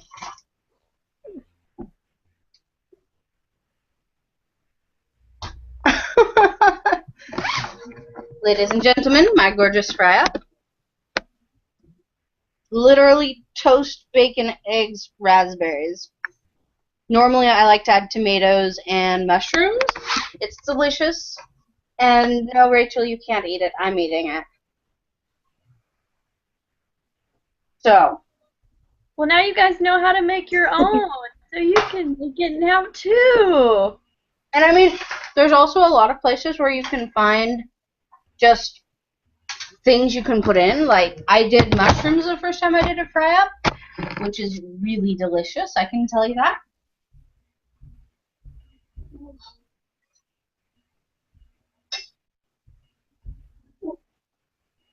And so, questions, comments? Joni, Fry. You fry the tomatoes. Yes.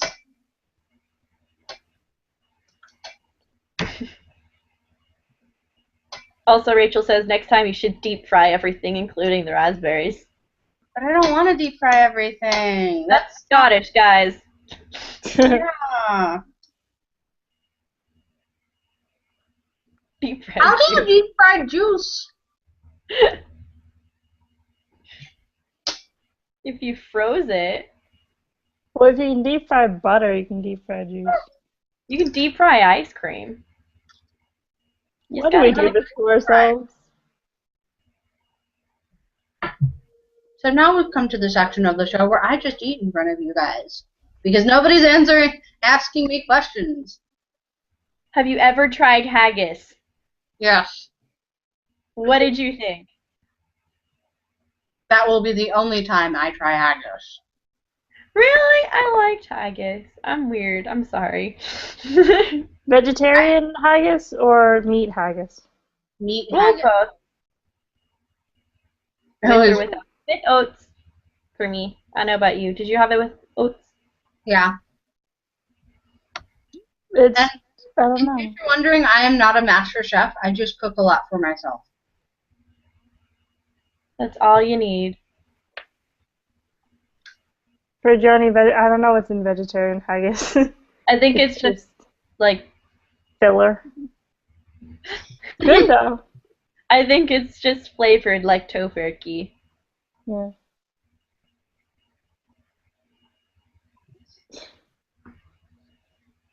I don't know. They use a kidney bean. Vegetarians. It's a kidney. No? Sorry, what? That's really fun. Really?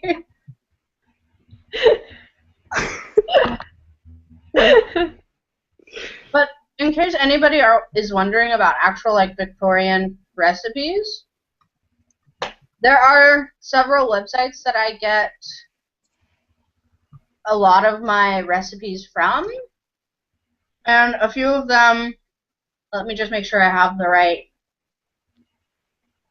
website. One of them is recipespastandpresent.org.uk/Victorian cooking. They have some really nice Victorian foods. What Victorian dish is the absolute worst? Boiled cabbage.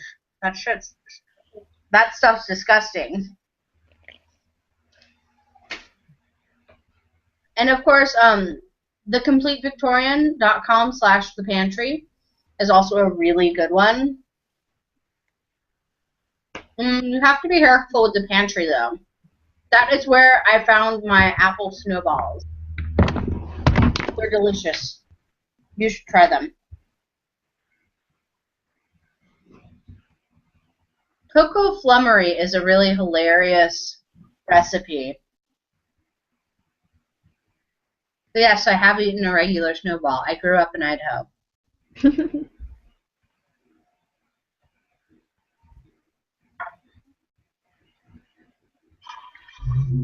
How many stars?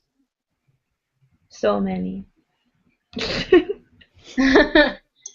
What are y'all rating what I give it? I don't know.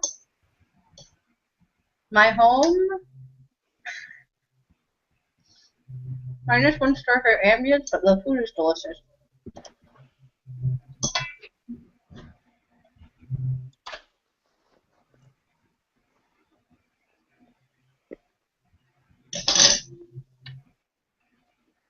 Yes, I am actually eating. What else is there? Ooh, you know what you should talk about? Hmm? The differences between tea and tea time and high tea and all the different teas, because I know that sometimes still confuses me. And I live. Basically, high tea is actually kind of misleading. It started as a way to confuse people. There's actually a low tea and a high tea. So the low tea is a bit better of the more tea scene, like that's the part that the rich people would go to. But high tea was considered, let me figure that out. But what happened was, so they also did a high tea, which was not something that, it was like for commoners, basically. Low tea was for the nobility and the upper class, and then high tea was for commoners, businessmen, merchants.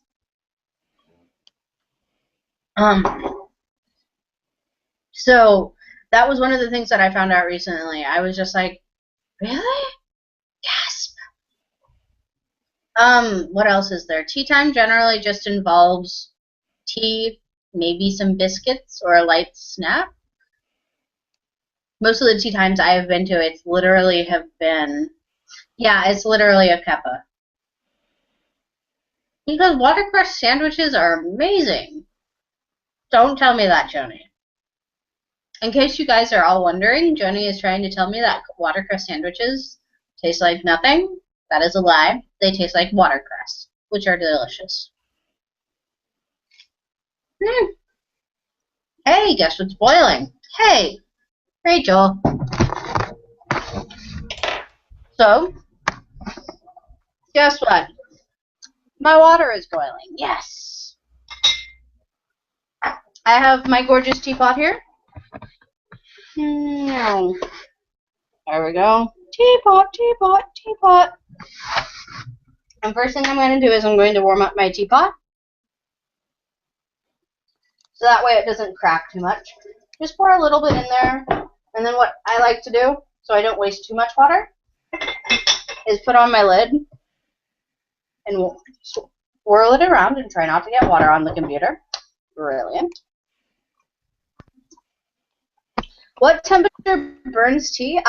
Anything above 185 is really bad for tea, especially for things like dark teas. You may want some dark teas, like black teas. You may like a darker type of tea, but I'm not comfortable with anything more than, say, 185 for most teas.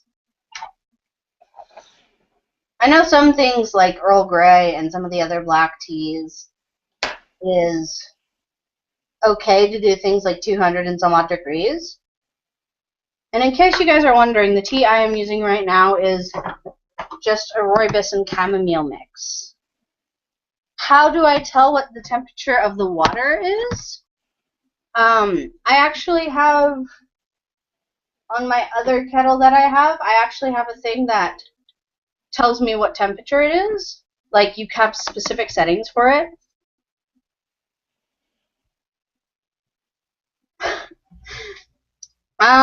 What if you boil a kettle on the stove? Old school like? That should be okay. I would suggest if you're doing something like a white tea or a green tea, maybe watch it, and just before it starts actually boiling, to take it off. In case you guys are wondering, I'm setting my timer for 4 minutes. I am using just a red and white tea right now.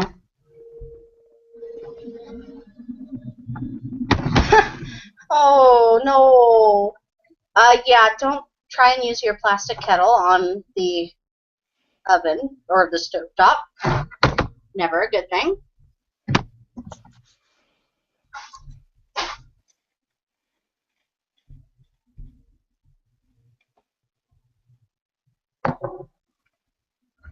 Do any of you know the different types of teas?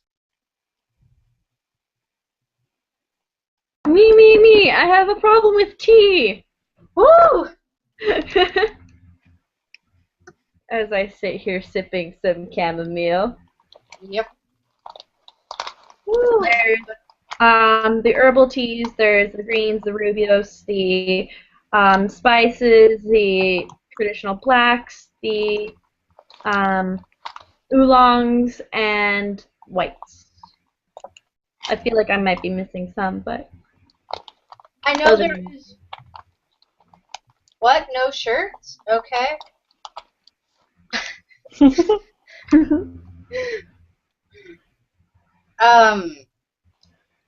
There is one other, but I can't remember it. It's definitely more of a bush tea. It's. Oh no, she was making a pun. T-shirt. No.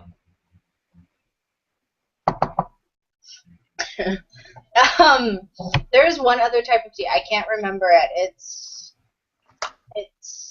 I can't remember it. It's a very nutty tea. And it's really nutty. Oh, wait, I have a fun fact that I learned today. Did you know that when you're saying chai tea, like, you're actually saying tea because chai is tea in that language? It's literally the moon of tea. My personal favorite is the chai tea latte. Oh. tea milk. I love them dearly, but ooh, pretty much, yeah. Let's see, how's my timer doing? You don't have to add a timer to your teas, but it helps honestly when you're doing things with other things. That sounds like an Animal Crossing. KK Jazz, TT Milk. But honestly, as I'm getting distracted, thanks, Joni. Love you. But honestly, if you're doing other things, like if you're reading a book, if you're sewing, set a timer on your phone. It helps. Hey, rude. I'm ignoring her now.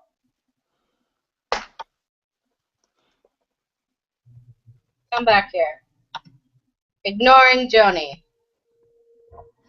But yeah, so if you're doing things like if you're cleaning the house, if you're talking with people on the internet, it helps to make sure that you remember to actually take out your tea bags. Because if you overbrew your teas, like certain teas like Earl Grey, will become extremely bitter, and the tannins in the tea will just leak into the bottom of the tea, and it will make it taste almost burnt, which is not something I enjoy.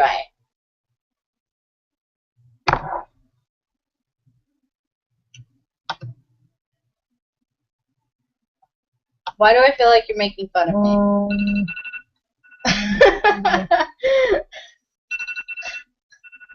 Look, my timer is done.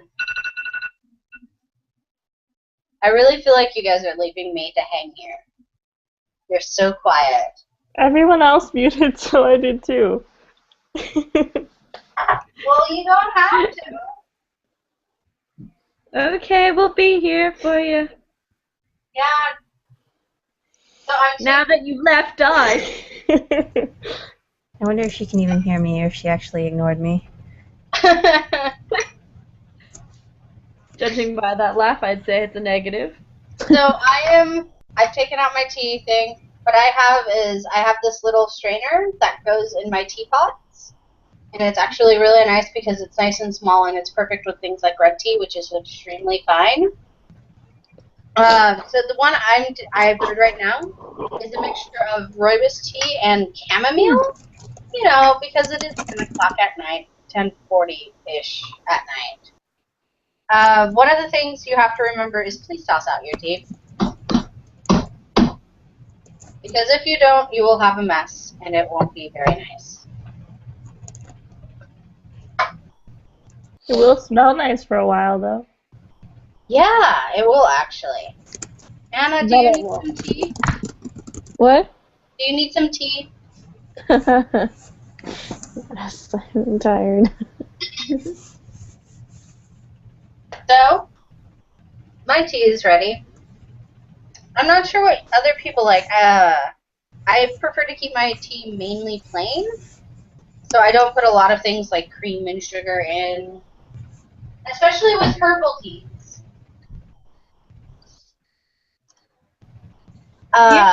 There is that great debate over what is, tea, like white tea or black tea, or, do you add things to it? Mhm.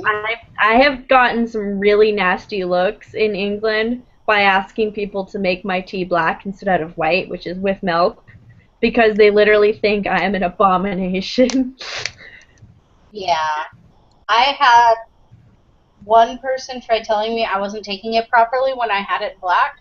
I was having Darjeeling, and I don't like Darjeelings at anything with anything, so it was just sort of like, I'll just have it black. So I got some really nasty looks for that.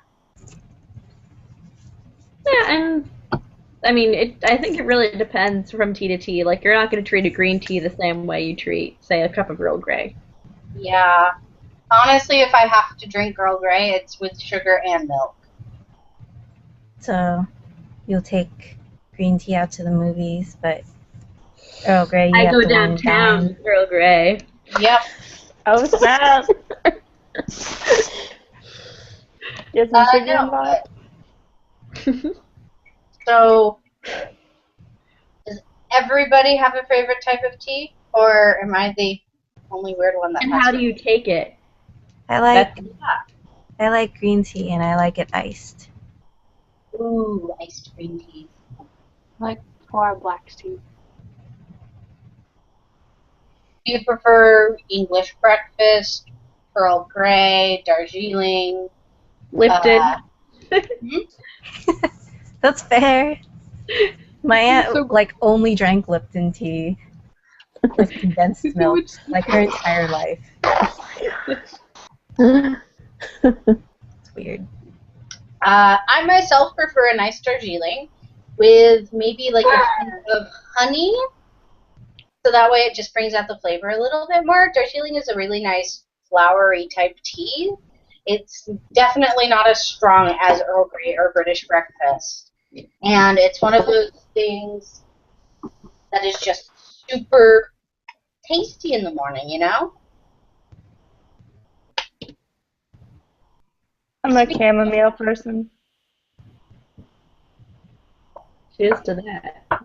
Yeah. I keep drinking it in the day though, and I'm like, yeah, now sleep. So I should really probably do some English breakfast, get myself awake, and then be like, all right, I'll wait for it. That's instant gratification. I just realized I made an entire pot of tea. You made it for all of us. Yeah. Just pour it on the computer, we'll get it. Yeah, sure, I'll pour it on my computer. The internet is a series of tubes, right? Yeah, Fairy come tea. right through. Is everyone test ready? Now I actually want to go make tea. Go Go do it. do it. We will. But Stay awake. do you just want me to leave? Is that what this really is? No, no, we want you to bring us I'm with kidding. you. Oh, yeah. I wish I could. Virtual field trip. No trip thing. There's some color coding.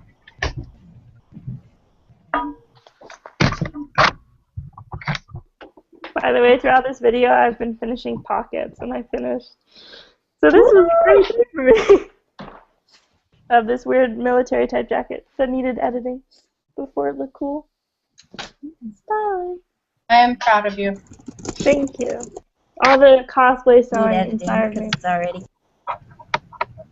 Hmm? nothing.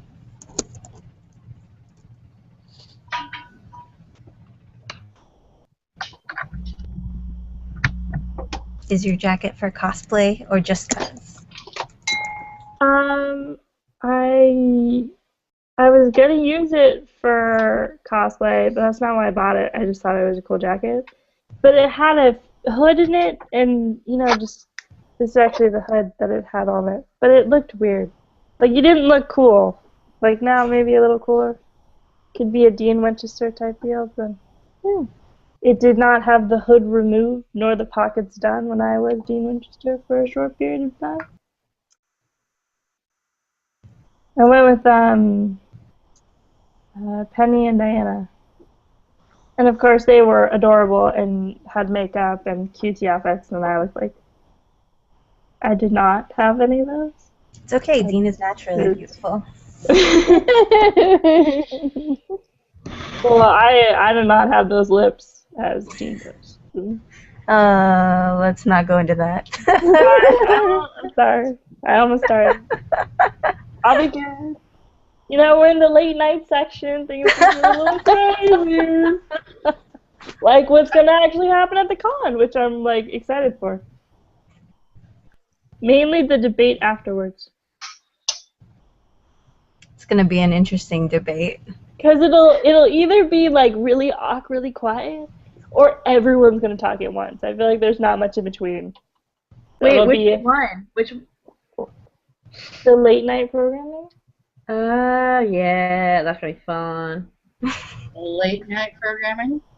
Yeah, our adult programming. A lot of people were interested who responded to our survey, so that is a go. And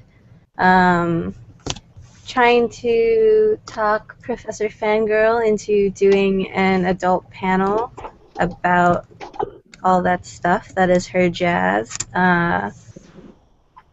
And also going to have a screening and a discussion post-screening of some adult Sherlock Holmes parody. Wait, by adult Sherlock Holmes parody, is this like? We're That's talking exactly what it sounds like. Okay, There will be different. just wanted to clarify. Of the homoerotic nature. So I kind of can't wait to just be MC during it and just watch people's faces more than anything.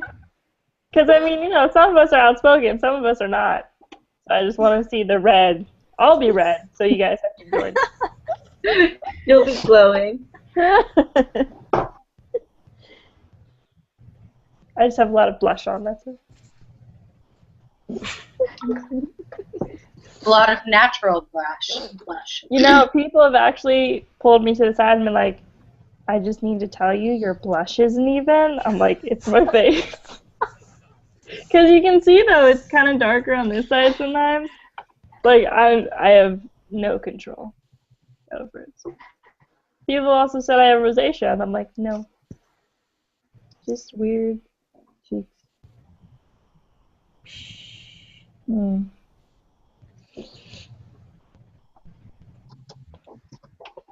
It's okay. Honestly, Isn't it like isn't the term like isn't the literary term like high spots of color usually like a good thing, yes.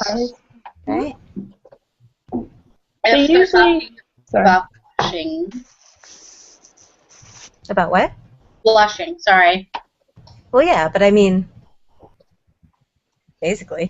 I've noticed they'll say in books that a girl has pink cheeks, and they kind of like hint that she's very curvy and like, I want to call her fertile, which is a weird word, but like kind of sensual. They'll have like pink cheeks and lots of curves and stuff. I don't know.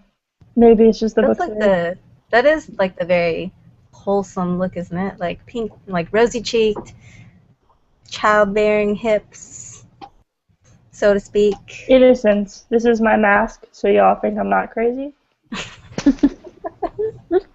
Been working since childhood. Yay. No. Yeah, I mean, I've never been sad about it. I also have a beauty mark on one of these sides. And I do nothing with it, so who knows. So this is gonna be awkward, but Yes, so I I used to be in Prince of Tennis fandom a long time ago. I remember that fandom. So Yeah, you did. one of the characters, Atabe Keigo, has a beauty mark, and he actually sings a song about it, and he calls it his charm point. So the song is about his charm point and how great it is. It's That's so cute. Oh my god. So I think people who have beauty marks should call them charm points. That sounds like I touch it and then like magical girl transform. Like that's the thing on me that just like... Just think of how many magical girl transformations that could spark off of Styles' face. Oh my god. Sorry. Anyway, back to That's a whole Sherlock different- Holmes. Magical girl styles. Is there magical girl luck? There must be, right? There's going to be soon. It's going to be cosplay. Yeah. Wait, Joni, were you here for that? I think partially. I was probably working through it, so I might not have been paying complete attention. And I'm pretty sure I've seen at least some sort of fan art about it. Like vaguely. I just remember 100%. John and like loopy things. I think they've done like the transformation scene, like Sailor Moon-esque kind of. Yeah, that's one. I can just imagine like Sherlock being really irritated at how long transformation sequences take. Just like, ugh, get this over with. Just like, can you imagine like the whole Magic Girl thing, but him looking like absolutely done? Yeah, definitely. Just put out his arms, he's just like, I'm gonna float in the air and be magic again. I'm sure it's been done. John's probably like, you didn't say the word, you have to say the transformation phrase. And Sherlock's like, no, you don't have to. I've tested this. Yeah, but John would be like super enthusiastic into it like every single time because he'd be like, yeah, power, yes. Like, oh. And then Sherlock would just be, yeah.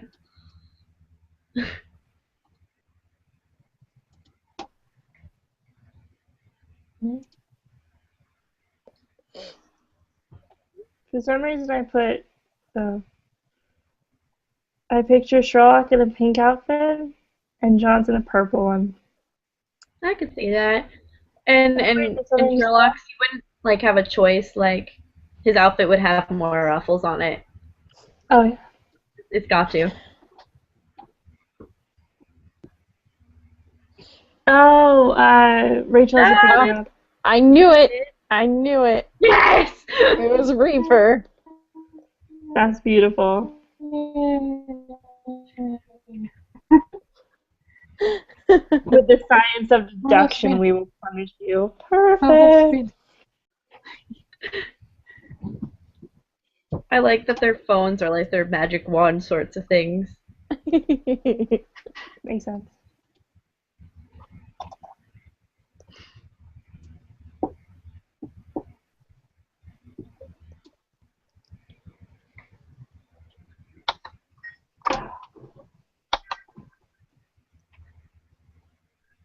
Pretty good.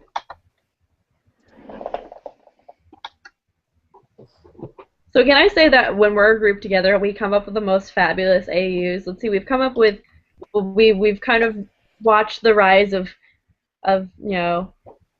all sorts of things, and Parrot lock? Parrot Lock, Carmen Sandiego. Sorry, I thought you meant like right now. Like today.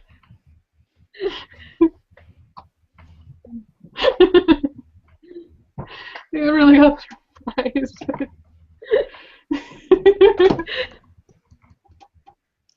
Well, we have one artist here who can help us out. Hey, girl.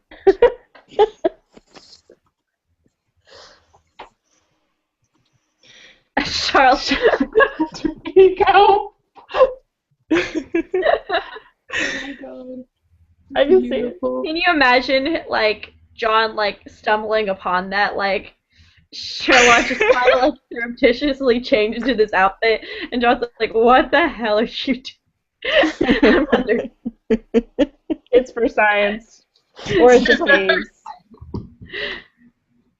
And he like tries to like hum like I think Carmen Sandiego had a theme song that went with her games, like trying to like hum it and like be all cool and be like kind of like the James Bond sort of thing with Emperor's New Groove. It's Kronk that does it, and he's like humming the song and he like up against the wall. He's like, nah, nah, nah, nah, nah. That'd be Sherlock. I just want to see him in the coat and the hat. Maybe a good wig. That'd be fun. But just his face turns around.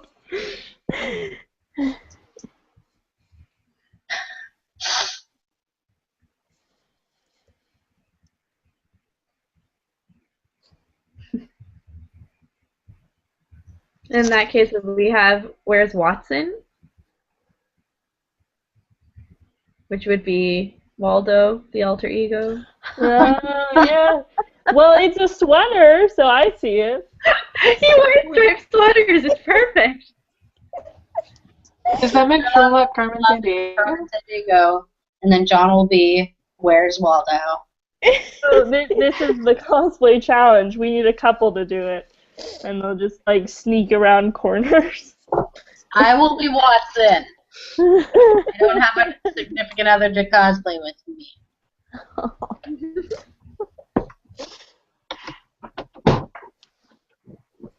Well, it doesn't. I mean, no couple cosplay actually has to be a couple. You just have to be two people who are like, let's do this.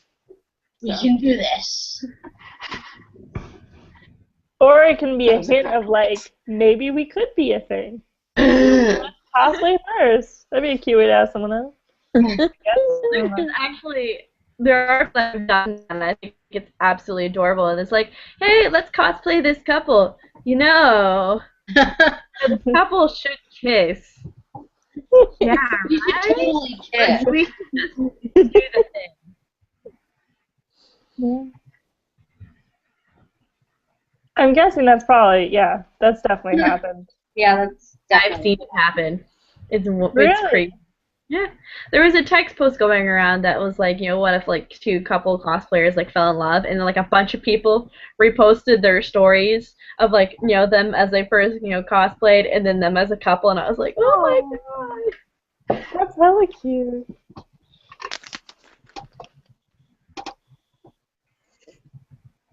No, it's not from experience.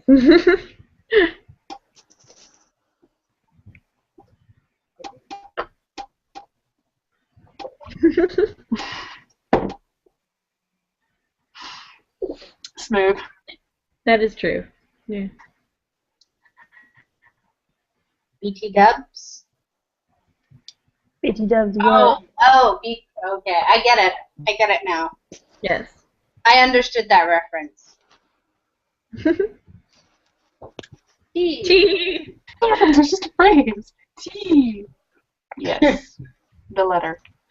Brought to you by that vampire. It was brought to you by the letter T. No, the vampire is the count. Yeah. He Doesn't counts. do letters. Count of Duh. what? God. A drink of gin and bread. I was gonna say Count Chocula, but I know that was wrong. It's the count. Right, drop Count of what? and name I call myself. Along on my run. Oh my gosh. Can we just break out a Not supposed to be singing. musical lock? I want that. There's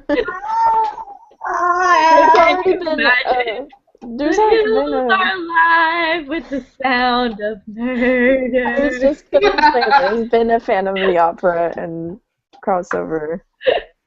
An artist has done that. What? The And it's Phantom of the Opera crossover. Yep. That's past the point of no return. Oh, it was I'm pretty sure it was Sex Law. Sex Club? What? They did that. Okay then. They're a fan artist.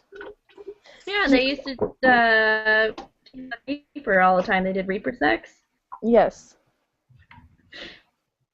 Yeah, I know.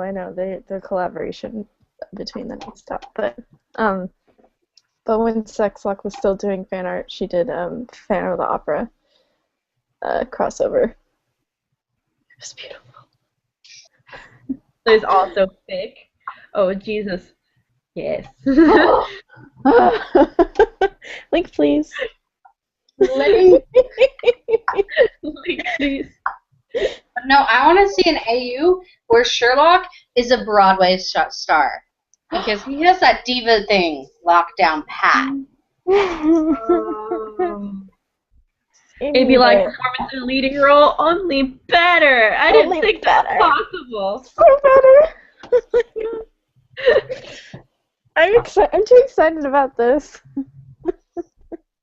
Like, and can you imagine, like, you could put, like, what musical would Sherlock be auditioning for? Like, can you imagine, like, him singing and dancing, tap dancing, tap dance rock, bam. Oh my God. And Anna's sitting in there going, must not draw. Seriously, I'll be up all night. You're the star catchers. That'd be so great. You know exactly. We are there. Yes. I would like, oh my gosh. What if Sherlock actually did like something like the Book of Mormon? Yes. Hello. My name is Sherlock Holmes, and I would like to share with you the most amazing book but canon.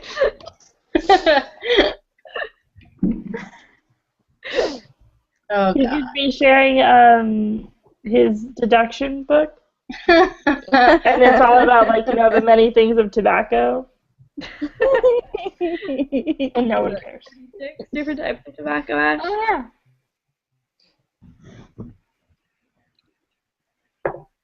Wait. Les Mis lock. One day more. And everyone cries. and John Watson is. Can you imagine John Watson singing "Empty Chairs" at empty tables? No,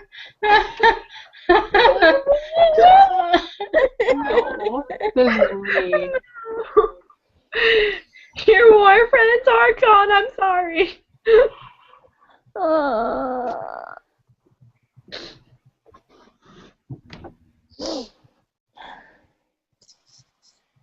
I think there is someone right now that's ficking some Les Mis lock. I'm gonna have to keep an eye out for that because I vaguely saw someone that was getting really excited about it, and they're like, "I'm gonna have to do that." And I'm following them, so I'm gonna have to keep bugging because that needs to be a thing.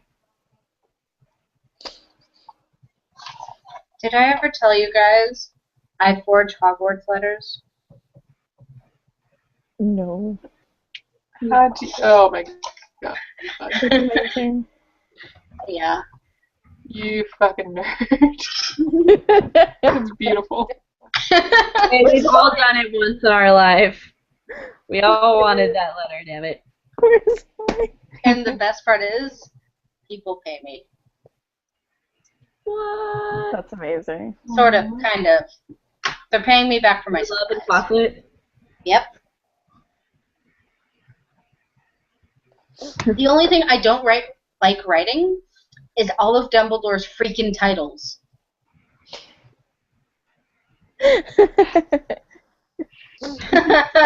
Joni is still on the Broadway thing. I understand, Jody. We understand. Broadway law. Someone needs to get on this. Oh my god. That just reminds me of my friend Sonia had an idea of crossing over Sherlock with Chicago. Whoa, okay, that is totally... What? Yeah, but she couldn't figure out how to do the pregnancy part, so she stopped. And I'm like, oh! Everything can be solved with MPreg? Yeah! She did not want to do that. I think I might have suggested that too, and she was like, no. You could fake a pregnancy in a weird way, like pretend to be a woman for a little while, dress up, and I'd be like, bam. Maybe. I don't know the plot, so I'm just putting that out there. Here we go. Requirement. Yeah.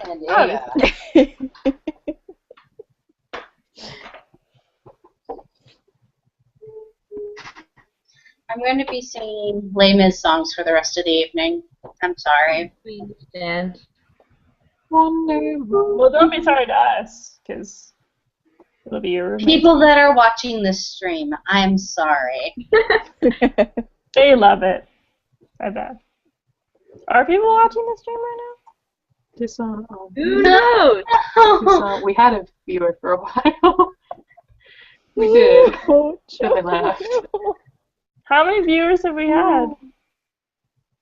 Like, I think the highest we got was about 7.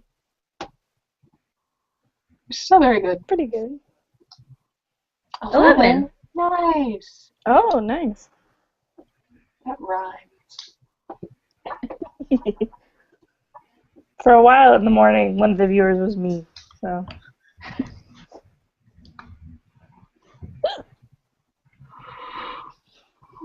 Which is weird because I kept wanting to respond. What? Did I not send you an invite this morning? Joni. Favorite Sherlock character? John. Oh, favorite unappreciated. Oh, trope. unappreciated. Underappreciated.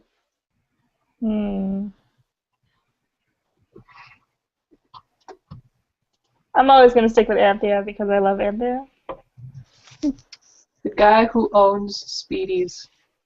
What an interesting That line. guy's been through. The cheer. Yeah.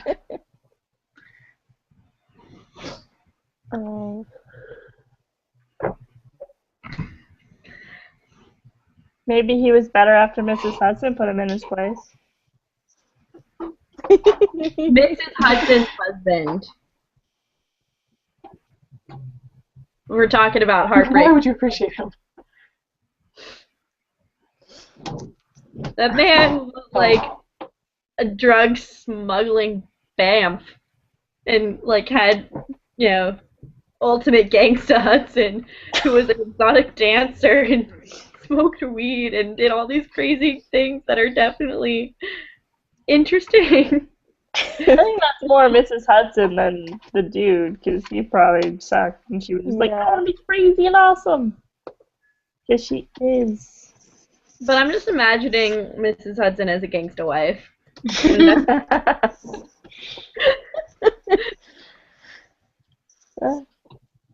And she did say, like, vaguely that it was kind of like she had taken some stuff herself, so.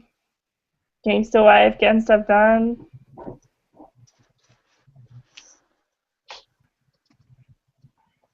And then she got her husband dead. So we all knew who was really running the business there.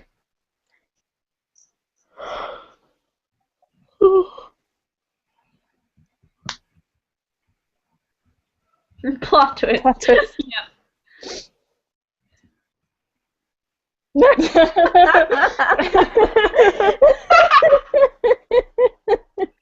That's an AU I want to read. Mrs. Hudson is That would Moriarty. be great. Oh my god.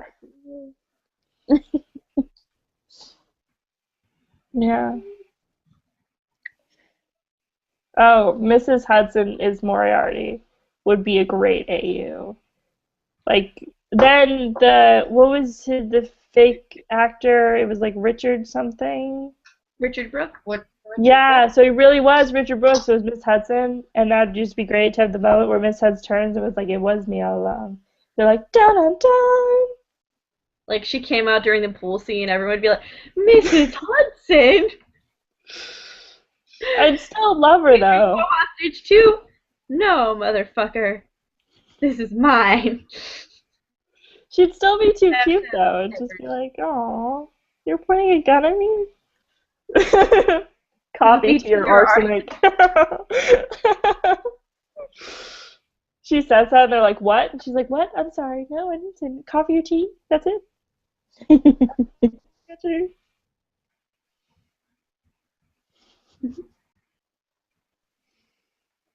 I would love to see a Mrs. Hudson cosplayer. Yeah. Yeah, you really don't see Mrs. Hudson. I think I saw a Victorian Mrs. Hudson. Did I? No. Maybe. I don't remember. But yeah, there should be some Mrs. Hudsons. I never really looked at Oh, her. I love. Greaserlock. Greaserlock. Greaserlock. Yeah, I have a feeling for Greaserlock. I mean, punk rock is good. I mean, just in general, and then how well people make the costumes is like mind-blowing. Like the corsets I've seen are like perfectly constructed, and I'm just utterly impressed. But you know, yeah. We had so many good punks last year. They should do it again, but also other outfits, but do it again anyway. We can put them all together, you know, to the camera. That'd be cool. Yeah. They were good. But I would like to see more Greaserlock. I would too. Oh my god, I've been seeing the art come up as more and more prevalent. Oh my West Side Story, look, we brought it back full circle to Broadway.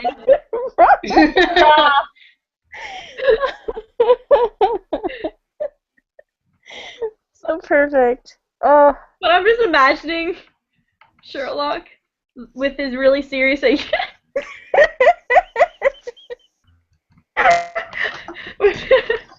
what's it called? Like aggressively snapping was like the caption under that picture. Yeah. Oh my god. Oh, and John Shit, would I'm be gonna write this shit down. John would totally be a jet.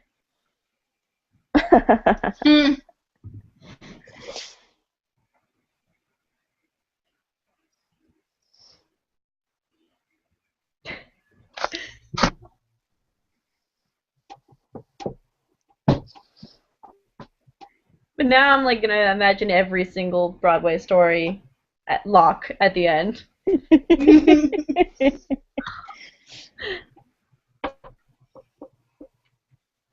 Or what I can think of is Wicked. You could have Wicked Lock. I Glinda can Jones. imagine Sherlock being green. It's not easy. Tell you that.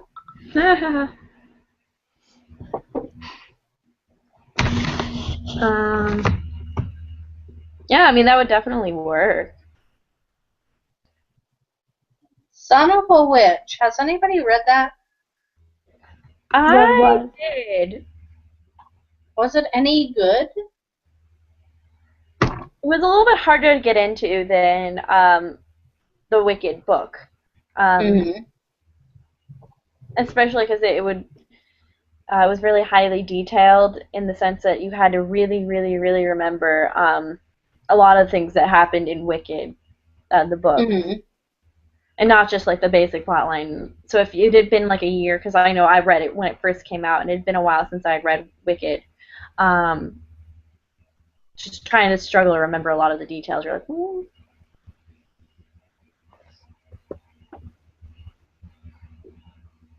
Yeah, I can understand not liking Gregory Maguire's writing style. I can speak, I promise, guys. There was nothing else in my tea. I promise there was no fermented potatoes in my tea. I can understand not being fond of Gregory Maguire's writing style. It took me a long time to actually get through Wicked, and so I was really hesitant to pick up some of his other works, but people kept on telling me I should. I mean, he's a good writer, it's just really hard for me to get into it. Well, I remember when I was reading Wicked, like there'd be parts where I just knew I'd lost what was going on because there was just so much added and odd like anecdotes that we kind of lost like a direct plot. Patent? What? Yes. Potato-y? Potato? But patoti, that's not potato. Pato. Rachel, have you been drinking potato tea? Pato. It would be Now that would Rachel, be have you been into scary. the tea?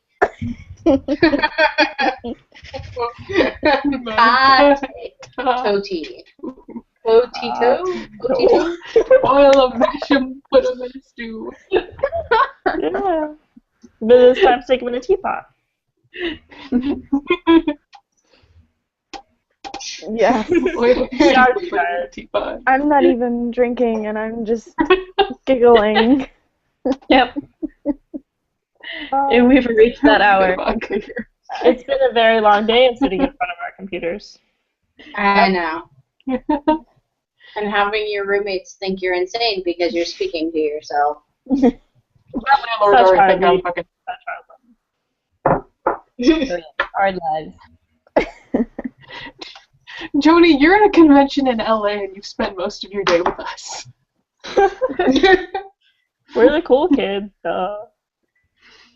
Did you at least have fun at the SoCal Sherlockian meetup? Oh. Yeah. I saw that. Gish is during Bay Area SherlockCon again.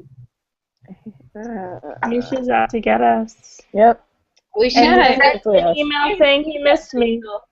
I got that message too. I know. That's right. The least he could do is come to our Yeah. Somebody with the Bay Area SherlockCon Twitter should tweet him up or whatever it's called. He should, yeah. Shoot him a tweet. What's his Twitter handle? Something. Do it now. Do it. It's very helpful, Sabrina. Very helpful. I am fabulous, okay? You want to magic up some? You want to magic up? I think it is just Misha Misha Collins. Yeah. Yeah, I'm pretty sure it's just Misha Collins. At Misha Collins. The blue check mark. Yep. Blue check mark of approval. Yeah, it's just Misha Collins. Yeah.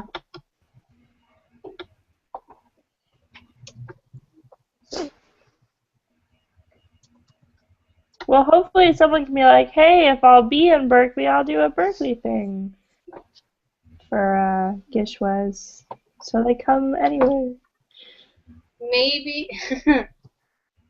Or you can tell people to come. That'll be one of their That'll goals. be one of the things. They should all go to Bay Area SherlockCon challenges. It is a good place for group challenges. We should tell him his next Gishwa's meetup should be at Bay Area SherlockCon. So the next year he'll just come here, so the Gishwas people and the Sherlockians will all coexist. Yes. Yeah, that won't be chaotic or anything. No, not at all.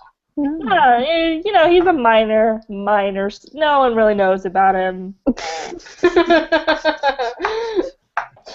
Oh, man. You'd be arrested? Why would you be arrested? For what you would do to Misha? Whoa.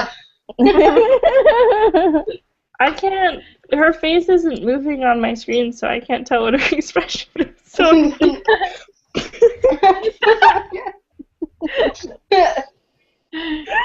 it's just. She's dying, guys. Did we kill her?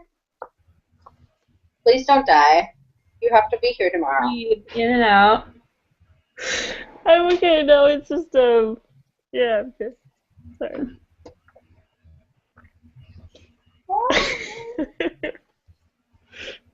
All right, guys, I'm out. Okay. Bye, Anna. Bye.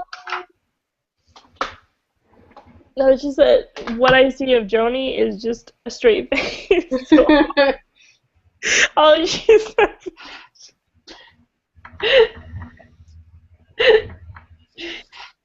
I am tired. No, this is thinking about all the terrible things you're gonna do to Misha Collins. No, I just realized like the whole time she's been typing is that's all I'm seeing. So it's just not joking. But I am. Kidnap an international. He's not my drunk. No, he needs to go back to his kid. And no, officer, I did not hide him in my hotel room. What are you talking about? He's not tied to a chair. With towels.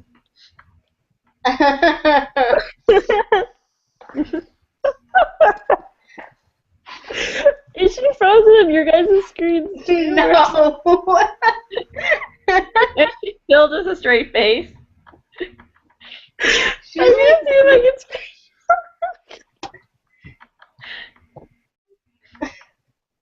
And now we've just gone into laughter. Yep. I'm so sorry. You should Yep, absolutely. keep a straight face. I'm literally crying. Keep it going. Keep it going. We can do this. Wait, let me see if I can send you guys a screenshot. You have to see it too. You're not a terrible person, Joni. No. Yet. Not at You're all. not. You're an amazing person. You just like making people laugh uncontrollably. Who doesn't?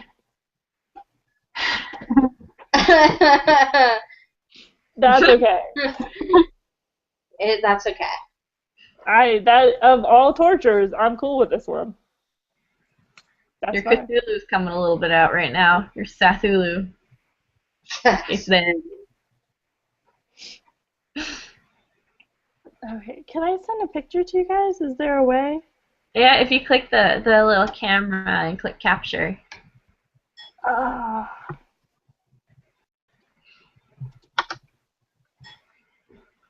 Gotcha.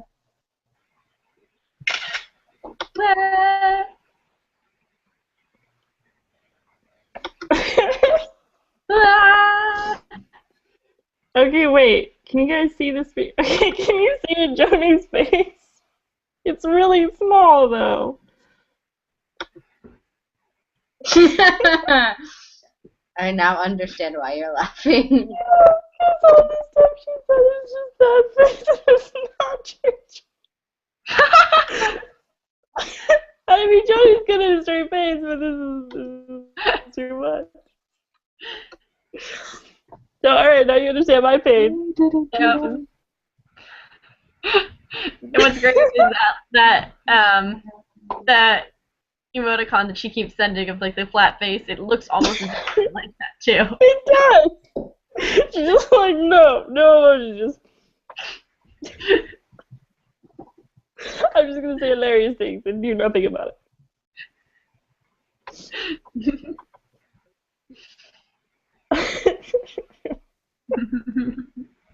Now I'm freaked out because she will move. The rest of you are moving. Oh Lord, everyone's taking pictures. Oh my God, you were amazing as cast. Like seriously, I still tell people about going to Winchester Mystery House and how Joni was just so chill, going through the where they jump out at you and try to grab you, the horror house, the jumpy thing, and just I'm. The bounce house?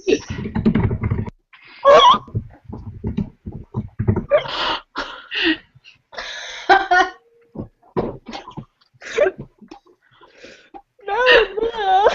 Well. No, Winchester Mystery House, they had a Halloween event where you went through something and I forgot the name of it, but it's like, it's the something. Haunted house? The haunted house. And things came out and grabbed you. No, they tried to. Like they jumped out and came at you. Like it's really typical. I just can't think of the right word. So I was behind Joni, who's dressed as Castiel, and gripping to her shoulders like two girls cling to my arms. One's having a panic attack and we're all screaming, and she's just not reacting at all. It was the same Mariah was walking in front of us, and she just looked at them and be like, "Hey," and just keep going. It was like, who are you people? I didn't know these girls that well. It was freaky. So calm. We should do that again Seriously, what girl sometime. was... What? We should do that again sometime. We should. That was fun. Although terrifying. Who wants me to cling to them? Scared of them? Because I always know they're coming. It was funny, though, is I was swearing profusely, and one guy jumped out. Oh, what?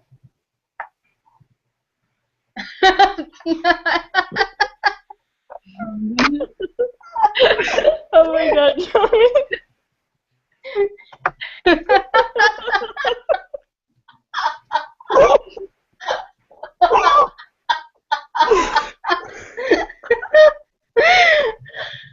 At least you're polite. Oh my goodness. Oh God.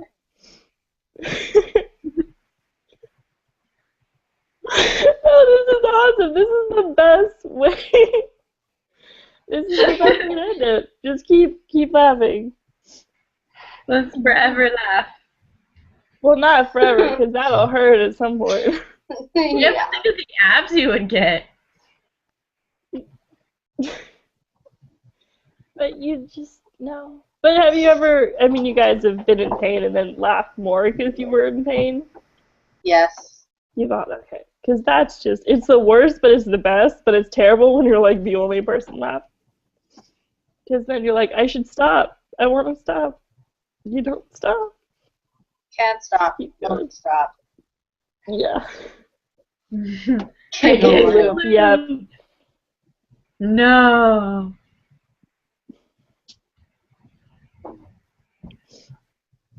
The terrible thing. The giggle loop. Are we going to watch it together? We should. We have the YouTube app. Yes. Let's have this experience together. I don't know if my Three people YouTube. have captured. Wait. Is my YouTube gonna work? Oh, what happened? Oh.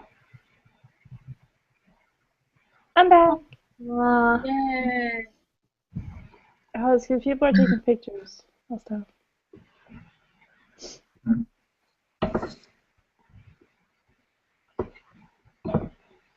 The giggle loop.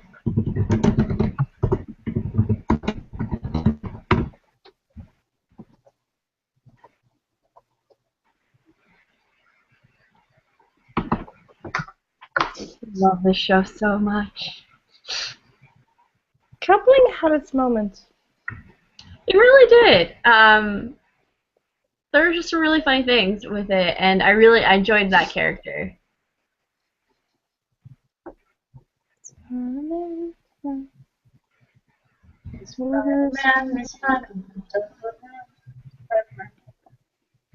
you come away?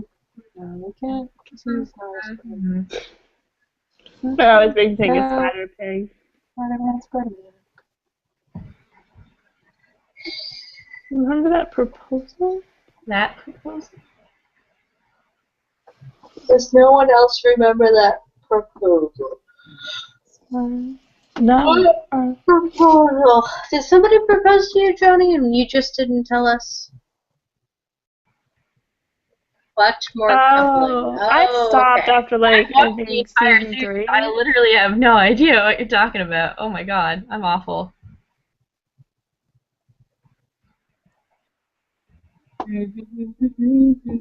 Anyway, back on track. I probably shouldn't have gone for the chamomile type tea.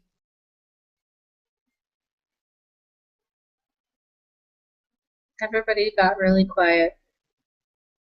Why is everybody muted? We're watching the giggle loop. Why was I not told?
Hello.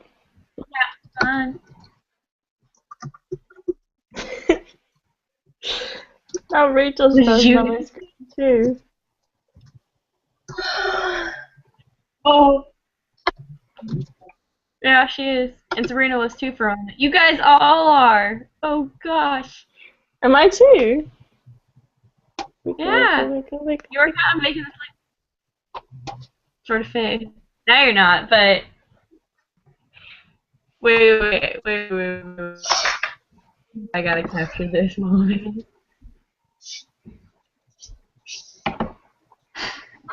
What the hell happened? Oh, you can't see it anymore. Well, okay, you guys all had really serious faces.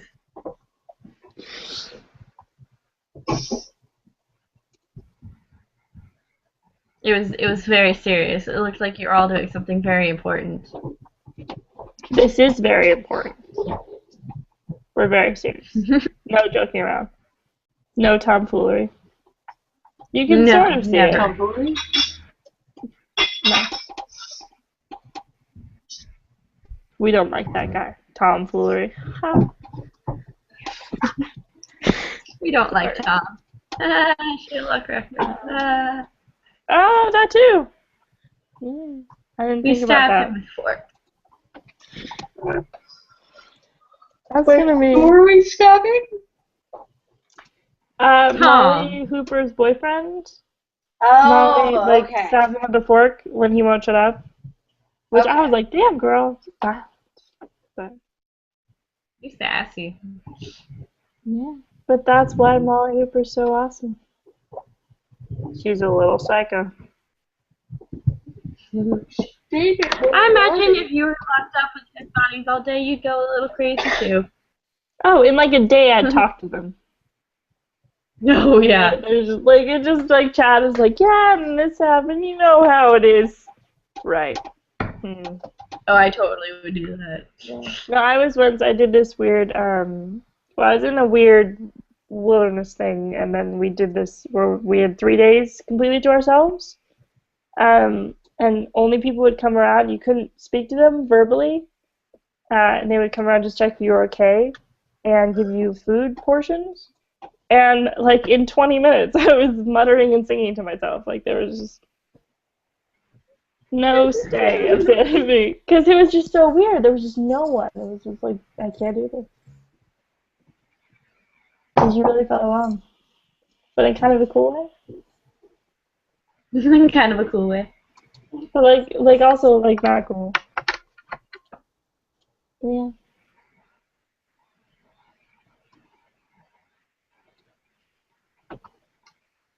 And maybe that's just how Molly Hooper and Tom, play the game. Been having quite a lot of sex, so maybe they're just like I that. saw an interesting theory out there that Molly just said that to get a rise out of Sherlock, because if you watch his face during that scene, it's pretty funny. Because he, like, it registers on his face. And oh, God. I deduce too much about what you like and don't like. I don't like it. Yeah. Molly having the sex? No. This does not happen. Which can also be an argument for asexual Sherlock. Where he's like, no. None of that. Yeah. Thank you, no. Wait, isn't there a possibility of a panel being about asexual Holmes? Because that'd be super cool, yo, because I believe in sapio-romantic, demisexual Sherlock Holmes. Oh, totally. Bird tossing out. Because Barbara, you should do that. There you go. Me, running a panel. I don't know. I don't know if I know enough. I feel like there's... Well, there'd be a lot of Q&A, if people looked at, like want to talk about asexuality, people usually get up and speak really quickly. Yeah. So if you wanted to, I could MC in 2 places at once. You could MC. also run like discussion. Yeah, I'm interested what we'll be doing, my fellow MC. Yes. What will be planned this year?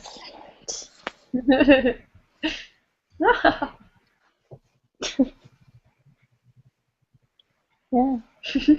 Are you gonna DJ the dance? Did we figure that out yet? I haven't heard anything about that from anyone yet, but I mean, I'm I down. Yeah, Oh, playlist. Jody I said need, playlist. Sorry. I need serious playlists. Oh right, and then that band, right? Yeah. Yeah, there's gonna be a band. Gem- They're gonna play a set before the Gemini? dance. Gemini? I should know this, but We'll figure it out before the Eventually. convention, hopefully. Even if I have to ask, like, right I'm mostly before. sure it's Gemini because they're sorry. The band are composed of two girls who are sisters and they're twins. ooh. You got all Sherlock on us there. What? No? Yeah, No, they make because they make Gemini jokes on their Twitter all the time. well, okay, that works too. It's like I can't take credit for that. I didn't think that at all.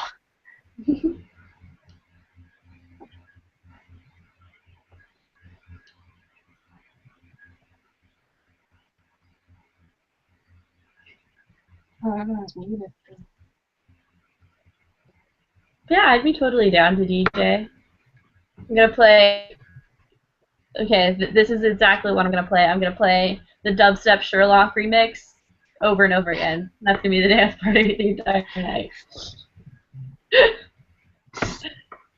Can you siphon in the 8-bit version of the Sherlock theme? Yeah, I'll play that once to give everyone the hope that I'll change music. Just like that one really amazing sketch about what's new Pussycat. Yeah. Just put in. It's not unusual to throw them up. Put in one. It's unusual. Everyone's so excited, and they see the hope, and then the song fades out, and then what's new? Pussycat. Whoa. So I would do that. I'd play dubstep Sherlock the entire night, and then one song of 8-bit Sherlock Holmes, and everyone would be like, yes, and then that fades out, and then burner, burner, burner.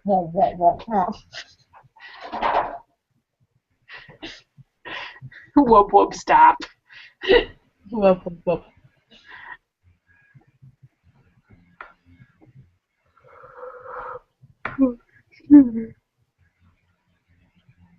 Everyone went mute. It's like they're Ghost Town.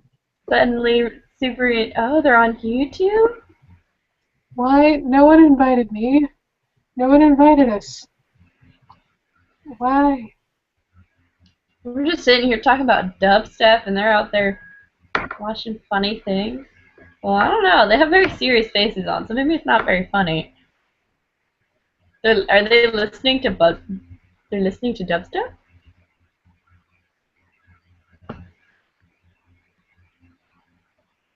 No, I still don't get YouTube.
And we may speak again.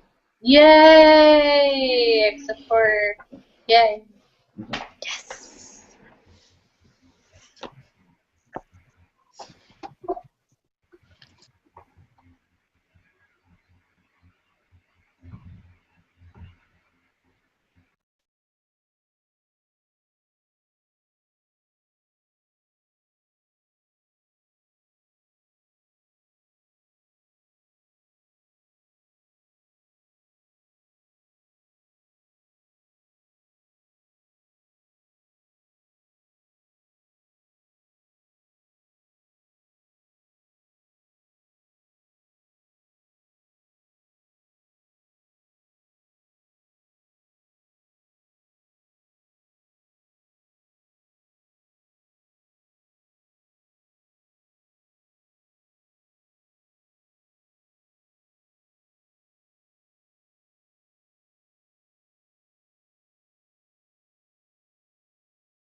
Hello? It's so terrible. Okay.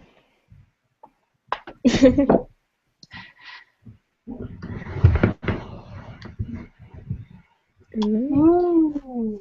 Favorite criminals. Ooh. I'm guessing we're saying fictional. Just kidding. I was gonna say the guy who stole all that maple syrup from Canada. That kind of me greatly. Because I'm pretty sure no one got hurt. Oh, cool. Hmm.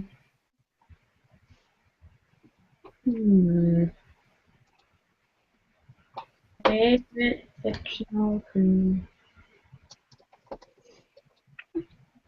Does it have to be fictional? Oh.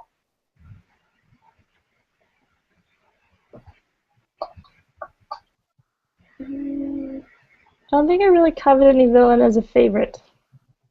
I think some of them I think are not stupid, because I think most villains are pretty stupid, because they make little mistakes. The romantic thief who steals priceless treasures. I mean, that's kind of cool. I remember Jimmy Valentine from that O. Henry story. It's about he's an ex-convict who turns into a con man, and at the end of the story, he's well known for being able to break banks and safes open. And at the end of the story, he literally opens a safe for someone else, and they think he's trying to help, and he just walks out with the cash. I was really like that story because he's just so good at being an asshole. It's great, man. He steals from the person's family he's gonna marry. Horrible guy. Generally not cool. I don't know about every culture, but.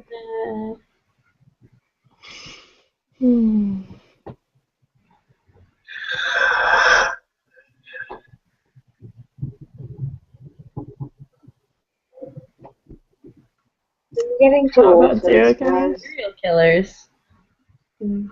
If we're going serial killers, Jack the Ripper? Really? You're gonna have to go local Zodiac. oh yeah, I prefer H.H. Holmes. I actually got, it was really interesting. This is like the one true interaction I've ever had with Mad Lori. And she's really super duper into Jack the Ripper, I found out. And so I was asking her what her beliefs were on the H.H. Holmes theory, and she just tore me to shreds online, was just like, this is wrong, and this is wrong, and that is wrong, and she like listened, and she cited everything. She knew her stuff, and I had no idea that she was like that into Jack the Ripper, but she could write an entire story about him. It's How you talked about Mad Lori, though, I thought you meant like you should talk to a serial killer. It was like, so this is what happened. She was just a random person. It's like, it was crazy. I was in England, she tried to stab me, but I got away, and we had a chat. It was like, what the fuck? okay, it I was got it. online. Over No, top. I get it. No, that's interesting. Drove up to her house, banged on her door. Tell me everything you know. Yeah. We're now within NBC Hannibal. No, Yeah, if we I'm were going to in die. Hannibal, none of us would realize who the serial killer was. Yeah. We'd be like, no, it can't be him, even though it totally easily could be. Then we're gonna be dumb and not talk to each other. And And then we're houses going to go off alone? and do some stupid stuff. But that's what,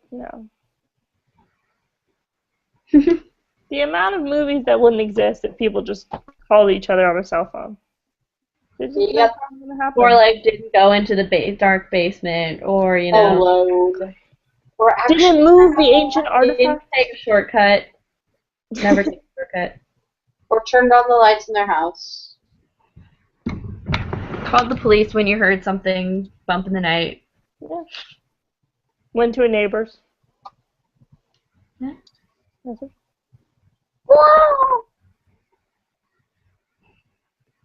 Actually brought a weapon with them, like even a freaking spatula. So just be like, I'll be fine. I don't even need a flashlight. Nah. Yeah.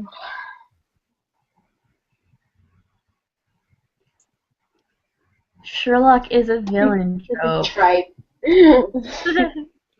One of those. Tasty Trifle. played on the video. Do you mean as an AU or like he's actually the villain of the show? I'm guessing by that. Yeah, either. Yeah. I mean, he'd be a very good criminal. But I think he'd be a lot like Moriarty. He'd be too flashy, and so he'd want to get caught. Yeah. So he'd screw himself over. Like, he wouldn't be, like, totally under the radar because he's such a drama queen. So he'd do something as, like, let me show the world, I'm awesome. And it's like, dude, then you get caught. And doesn't he have that a quote that's something along the lines of like the weakness of genius is it needs to have an audience? Yeah. So I feel like he would never be satisfied with that because he doesn't get all the glory he does when he solves the crimes.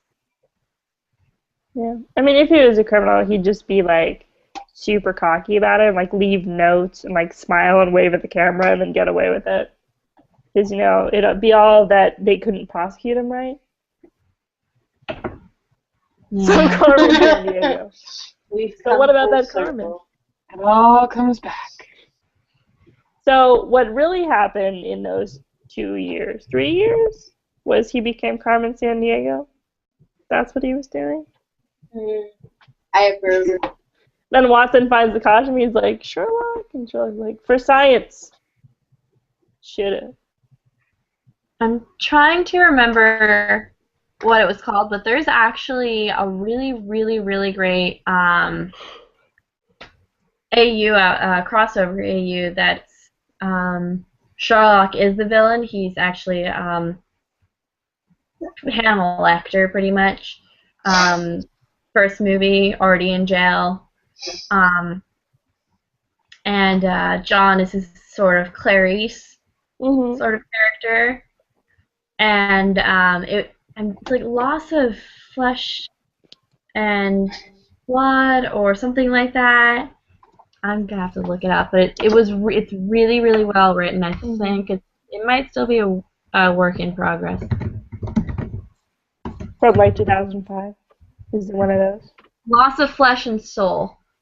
I love that one.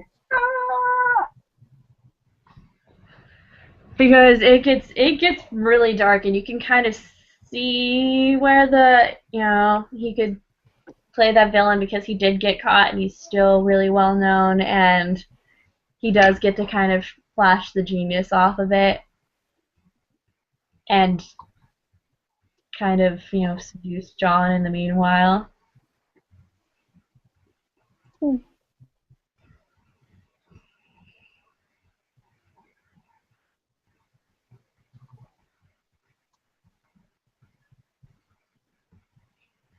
Yay, Joni! It's a fun read. It's a pretty big roller coaster. Like the first chapter is like, what? And you just sort of sit there, empty shelled, until you're just like, I need to read the next chapter. Yeah, because you really it's terrible reading it as a work in progress too, because you're like, no, you can't leave it off there. Study in Emerald. So, like, Blue if anyone else is watching the clock, there's like 2 minutes left until midnight. Yes. And I guess that'll kick us off being live. But will it stop the chat in general? Sorry, what? I have a question for Rachel. What? Since it's 2 minutes Sorry, what to was it? midnight, are we gonna get booted off? Or we can find out. It's an adventure. Adventure. Oh, no, we're fine. It normally gets okay. we get a message saying that Google Hangouts will terminate our live stream, so we're fine. We haven't gotten that message. They give an hour. It's 4 hours. No, it's 8 hours. It used to be. Oh, I thought it. I don't. Sorry, never mind. Oh no, it just used to be. Like I was expecting it to be 4-2 when it started. So you mean we continue all night? Who wants to stay up to 2 in the morning? No. 4 in the morning. Oh, Totally go sleep. I want to go sleep so bad. Yeah, I need sleep. Jody, are there sirens behind you? Yeah, it looks like you're in a intense party. I've been watching that go on for a little while now. I Is there see a reason blues and reds. It's like, oh, they come for Jody.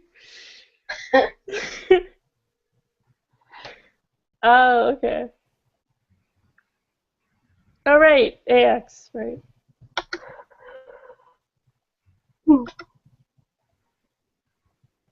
That sucks. That's gonna be really bright in the middle of the night. That's awful.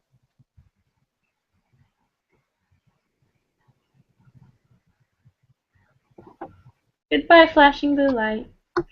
Now back to serious face. Serious face. It's 12. Hey. So.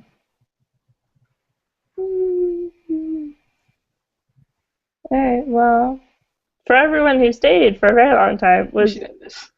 well, I guess Rachel, you were the one who stayed the whole time. Doing Yeah. mouse the whole time? Yeah. No, I came in 2 hours Um, late. If you Rachel guys is would like, a trooper. She is a star trooper. Super Uh, Probably one of the I'm psychics. a super I don't trooper. know why I'm making that. Yeah. If you guys would like, you're welcome to stay on Oh, the Starship sorry. Trooper. I'm tired. You're welcome to stay on the stream for as long as you like, but I'm going to bed. 'Cause I'm Yeah. really tired. Good night. Good Wait, night. question. Are we still having a meeting tomorrow? Yes. Yeah. It's in Berkeley at the waterfront hotel thingy. Then I'll see you guys in a few hours. Yeah. Yay! Okay, I'm heading out. You guys have a good one. Yep. You too. I'm out. Thanks for Bye. watching! Thanks for watching. Is anyone? Bye.